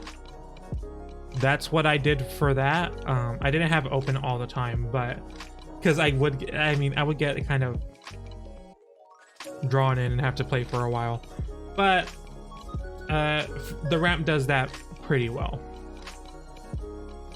The Skyla prophecy. This was boring. It was boring, it was hard, and I just didn't like it. It's like Death's Gambit. Where's Death's Gambit? If Death's Gambit was bad. Death's Gambit was good. Skyla Prophecy was bad. The Walking Dead. I only played episode 1. I only played episode 1. It was great. It was a great time. It might, if I played all of it, it might go to near perfection, but I only played episode 1. I could only handle episode 1. God, that was a lot to go through. I forgot all of that happened in episode 1. For some reason, I thought I thought episode 1 ended before the farm. No, it's also the farm. It's also everything. It's so much. Oh my God, there's so much that happens in that. But yeah, The Walking is good. It's good. I mean, we all knew it's good. It's good. It's The Walking Dead. Timothy and the Aliens. This was. It was fine. I won't say it's fine. There was so many issues with this game, but there was some actual fun, decent parts in it that I kind of wish it had explored more. Like, it doesn't feel like a 3D platformer until the very end, but even then it doesn't really feel like a good 3D platformer. I don't know. I feel like I kind of wish it was better than it was, but I can't say it was extremely bad. We are almost at the end. 2D and Top D. This is a very recent game I played. It's a really fun it switches between a top-down and a 2D platformer, and you can interact between the two characters with boxes that one of them can push and the other one can jump on and reach heights. I'll put it in good. It's really fun. The monkey boss was really hard. That was a really hard monkey boss. Didn't like the monkey boss, but it was fine. I'm like repeating myself at this point. I've gone through like 140 games. It was a lot. It's fun. It's just I got betrayed in that game. The main villain is someone I liked, and then they turn out to be the villain. That's not a spoiler. It happens in the first 2 minutes. I just really like their design. Okay, Toodles and Toddlers. What a weird fucking game. Weird game. It drew me in, but it is bad. It is a bad game. It's a game where Toodles is this giant weird, I think it's supposed to be a clown. I think that's why I downloaded it. It's this weird clown, and you're trying to defeat Toodles, and he's at the very beginning, but you can just ignore Toodles and do all this other stuff to try to grow a baby army, and then you can make them turn the babies into gremlins, and then you turn the gremlins into golems, and you try to kill Toodles with your baby gremlin golem army with all this other stuff. And it's weird and cryptic, and you gotta throw weird toy balls at things to change them, and it's really fucking weird. It's really fucking weird. And there's no concise way of doing anything. Maybe there is now because there is time has happened and maybe they can find it, but that's the game is so fucking weird. It's a weird game. I did like it though. I did like it. I did play it a lot. And then I got scared. If you go off too far, you get scared. It's also very flat, just flat terrain. Also, the teddy bears, very scary. I'm saying a lot of weird stuff that doesn't make any sense. But trust me, Toodles and Toddlers, weird game. Okay, we're on the final line. Oh, we're on the final line. We're on the final line. We're on the final line. Tool Boy, trash. Terrible game. Terrible game. I couldn't play the first 15 minutes. I couldn't play the first. It was terrible. I can't even explain to you why it was so bad. It was like the controls were bad, and then all the level design was bad, and it just didn't feel right. It just didn't feel good to play, and it's just like a simple. It's trying to be like a simple 2D platformer, and it is bad. There's no ifs, ands, or buts. It was bad. Ugh, hated it. Tori 3D, pretty good. Pretty good. Had fun with it. Cute little 3D platformer where you run. There is a sequel. I haven't picked up the sequel yet. I've been meaning to, but I haven't picked it up. And apparently the sequel's even better. And I'm like, yes, but I haven't played it yet. So we'll play Tori 2 at some point. It's $1. It's literally 99 cents, as is Tori 3D. Pick it up. It's good. The Toy Tinker Simulator. It was boring. I had fun with it, but it's like, it doesn't go as far as you would think when it comes to like toy restorations. I watch toy restorations on YouTube. This is like such a watered down version of that. It's like so simple and so easy, and it's like, it kind of just doesn't, it's not really worth anything of a game. It's just, it's really, honestly. It's very boring. Turnip Boy, great game. I loved it. I'm gonna put it in great. Turnip Boy is a great game. He's a turnip. He gets a sword. He does the slashies. He doesn't pay his taxes, and then he uncovers a mob history in his town and uncovers the truth about his mayor. It's a great game. Loved it. It was really funny. And then there's a secret, and then there's more, and I think there's DLC.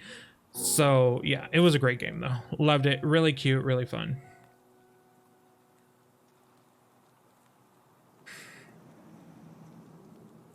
Here we go. Tux and Fanny. I cannot decide between these two. These two games are so good for completely different reasons. Tux and Fanny is one of the best video game experiences I have ever had, and I don't know if it could work in any other medium. Even though Tux and Fanny is not a video game, like Tux and Fanny the video game is a video game, but Tux and Fanny initially is a series of shorts that were stitched together into a movie that's really interesting, by the way. I think you should watch it. And this is like a slightly bit prequel of that movie, but it is so good. It's such an interesting experience. There's so many moments. There's all these different elements. There's a really hot fly. Like it is perfection. It's also Pokemon Snap. I lied. This is actually the best Pokemon Snap game of the year. And it's free roaming too. It breaks all the rules, and it's still great. It is, I can say without a doubt, Tux and Fanny, besides some cryptic elements, is perfection. It is actual perfection. Blue Fire is great because of its gameplay. Tux and Fanny is great because of how it really just turns video games on its head, and it just was one of the best experiences of the year. Like, and it's the kind of experience that I don't think I could ever relive. Like, I want to hopefully, I want to forget about Tux and Fanny, and then in 10 years replay it and just have that sense of joy again. And I don't know if that is possible anymore. Tux and Fanny is so good. Like, I genuinely cannot pick between these two. Like if I had to pick, it's like, oh, which one do you want to pick? I will pick Blue Fire because I want to replay Blue Fire right now. Like I do when I want to replay Super Mario Odyssey. Like I just want to replay it and just go through it all over again. But Tux and Fanny is a game where you cannot do that. You have to just completely forget it ever existed and go through and then maybe in 10 years you can replay it. But yeah, damn, Tux and Fanny was such a good game. I would say by far the most underrated game of the year. Like, I think Blue Fire is underrated. Tux and Fanny, people don't even know about Tux and Fanny. People don't even know this game exists. Like, Blue Fire was at least in a Nintendo Direct at one point. Tux and Fanny is just a game that no one knows about. It's all through word of mouth. Like, more people know about Tux and Fanny through me personally and some Russian YouTuber, I know this for a fact, than they know about it through any media. No one talks about Tux and Fanny, and that's a shame. Tux and Fanny is one of the best games, not of just this year, but of this fucking decade, of the past 10 years. Like, it is so fucking good. Like, I just convinced myself. I'm gonna move that over there. It's the best game of the year. It's game of the year. It's the best game. Like, I love Blue Fire. I want to replay Blue Fire right now. But Tux and Fanny is amazing. It's amazing. I think everyone should play it. Oof. Got heated. Okay, unbox. Disappointing. Oh my god, this game I got re-energized from Tux and Fanny. This game, I had been after this game for years, but it just didn't seem to ever go on sale. It didn't seem to have this, but I was excited because I remember watching YouTubers play it like 5-6 years ago, and I was really excited to actually get it. And I found I got like a physical copy off of a eBay kind of store, and they never sent it to me, and I got a refund. And then I found it again at a similar price, and that happened again. And then I actually got it. Is it still up here? Oh, it's right here. I actually got it. And this game is not good. It's not good, and it's so disappointing. There are good elements of it, but like, I feel like the level design just feels like a random fucking island person, and I feel like something you're trying to traverse, and it just doesn't. I want to say it doesn't hit. That's why I want to say, but it's also a 3D platformer. And it's weird how there was another 3D platformer involving boxes that was released, and it's better than this one. How is there's two box-based 3D platformers, and I can genuinely say which one's the better one. God, it was so disappointing because I had been after this game for years, because there is kind of like a market, a hole in the market for 3D platformers. Like, they don't make too many of them. They're kind of hard to do. They're easy to fuck up. God damn, cameras are really hard to do. But wow, they really fucked up Unbox Newbie's Adventure. I could at least put a clown nose and vampire fangs, but that's it. That's the best we're gonna do. Unpacking. I guess I could put near perfection. It feels weird putting in near perfection, to be honest. It was a great game. I don't know if it's near perfection. It was a great game. I enjoyed playing it. It just, I don't know why. I'm apprehensive about putting it in near perfection, because there's literally nothing wrong with the game, and it tells a great storyline and all that, but there is still something that's taking me. It does feel a little pretentious. You know, it feels pretentious. It feels like it's trying to, like, isn't this incredible how we have a video game about simply unpacking? It's like, no, we have video games about literally everything. Literally just talked about a toy restoration game, and that was bad. But like, it just feels a little pretentious. I think people kind of drum this game up to be more than it is. You are just unpacking. You are just putting stuff everywhere, and it is kind of limiting. I kind of wish you could do different stuff. Like, let me keep my Game Boy on my bed. My Game Boy never left my bed when I was a kid. Let me keep it there. Let me put pans in the oven. That's where pans go. Pans go in the oven. Where else am I supposed to store them? Where can you store pans? Pans are too big, and there's a drawer, there's a whole fucking thing that is made to fit the size of a pan. And you're telling me not to put it there? Yeah. It's not hard opening a oven before you turn it on to make sure that there are no pans in it, and then you take all the pans out and then you just leave them around until you cook, and then you use your oven and then you let it cool down and you put all the pans back. That's how it works. That's how it works. I don't know, like they're just, they have very specific visions about this game, and it doesn't really entirely align to how I view the world and how I live my life. And I think and it just feels limiting. Like, it's fine, but it just feels limiting. So yeah, that's why it's in great. I did convince myself that it does deserve great and all that. Who Wants to Be a Millionaire? This is bad game. Bad game. We played this for like 2 hours and we got repeat questions. How do we do that? We played it for 2 hours and got repeat questions.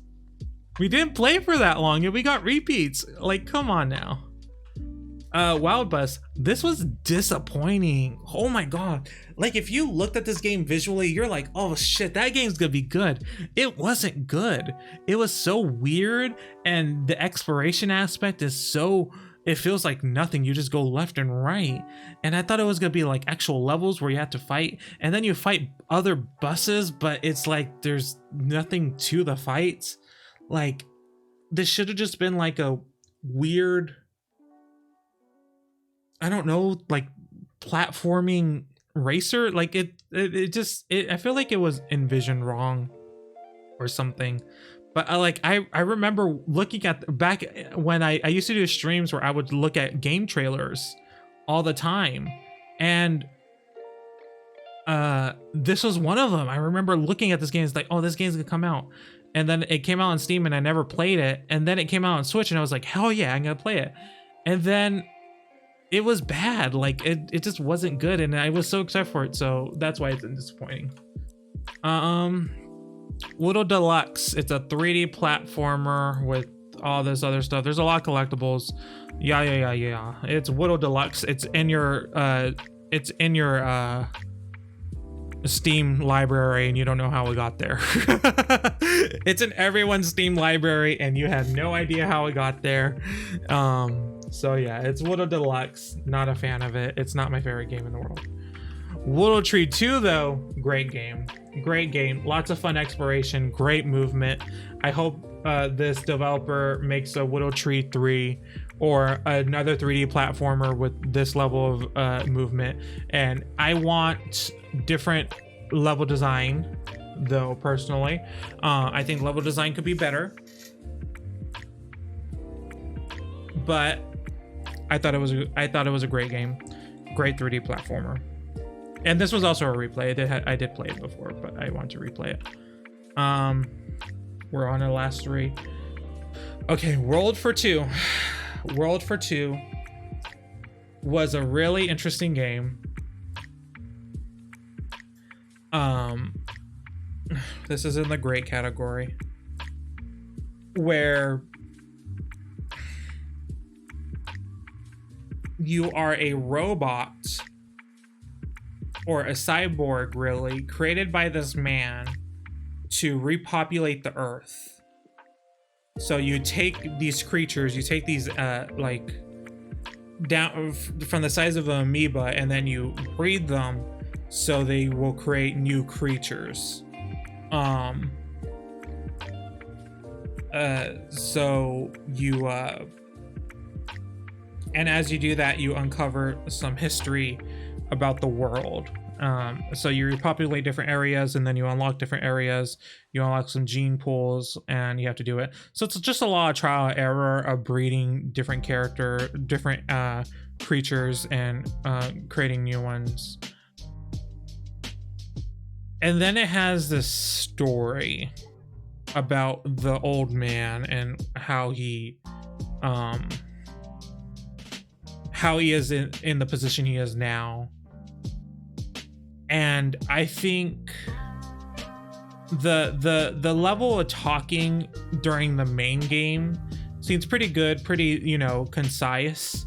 There is you find out the story through a prologue that you unlock from beating the game, and there is just too much dialogue. It's too much dialogue, and I feel like a lot of this could have been better presented in nonverbal communication, just through actions, instead of what was being said. I think the dialogue is very poorly written, and it kind of ruins it. I do understand where the story goes, but the dialogue itself is very poorly written. But I do like the game, and I do like the actual, you know, it's just a lot of trial and error, breeding, and, you know, creating new life and all this stuff. And I do kind of tear up thinking about it. I do think about this game a lot. I thought it was really, really interesting. It's very simple, very like not too not too many mechanics. But I do enjoy it. Okay, Wonderling. We had a lot of fun with Wonderling. Wonderling was a very, I'm gonna put it in the good category. Really cute, fun, 2D. I guess you could call it a platformer, but it's like a auto walking, kind of like a lemming, like a lemming. It automatically walks, but you get to make it jump and do different actions at your will. So I did enjoy this one. It has a lot of fun puzzles. It did kind of take a while. It took like 4 streams or something, but I did enjoy it, and I do like. I do find the story of you being like creatures, not creatures, a villain's henchman, or like a Goomba, essentially. That's essentially what you are. Really fun and cute, so I did like it. I did like Wonderling.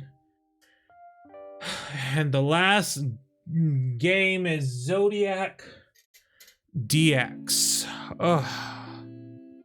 This is a 2D platformer in an NES style.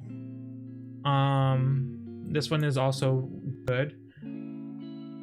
It is a NES style platformer, like I said, where you jump around and shoot. You have the choice between 3 different characters, so you have different stats and abilities.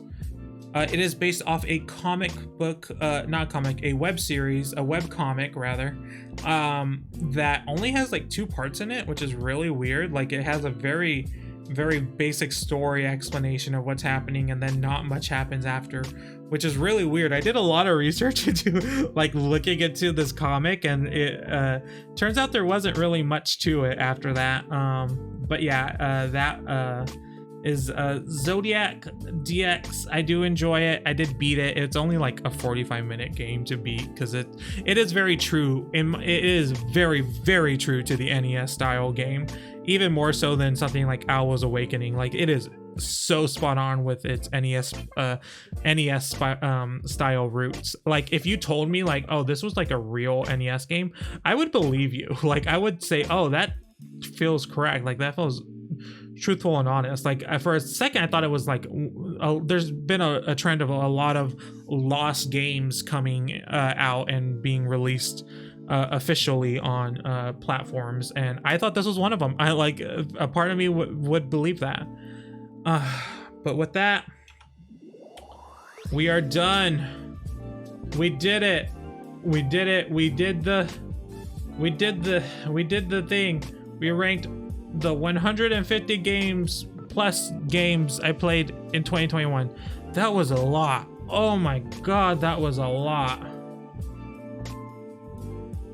more than the Gen 1 Pokedex. That is so true. I also had to explain every game. Like, if I had to do Pokemon, it's like, I don't know, I like Bulbasaur, I'm gonna put him in the good one. like I don't have to explain it. I explained all these games. But damn, that was a lot of games. I would recommend 100% anything in near perfection is definitely a must, and Game of the Year is a must. Great is depending on what kind of games you enjoy. And then I enjoy, personally, I would also play anything in the good, but I would but only once probably. Been meaning to pick up. There's actually some games in there that would also be in near perfection and great as well. I think actually most of them will probably end up in that category at some point. And then I think at the decent point, you can pretty much skip some things. It depends on what you're into. I can see people being into Beast of Marva Land or whatever that one's called, or Calico, D-Spot's game, depending on what genres you're into. It exists. It exists. And then anything after that point is a non-recommend. I would recommend not to play anything else that is on the list. Anything below, anything boring and below, I would say don't even touch. It's not worth it.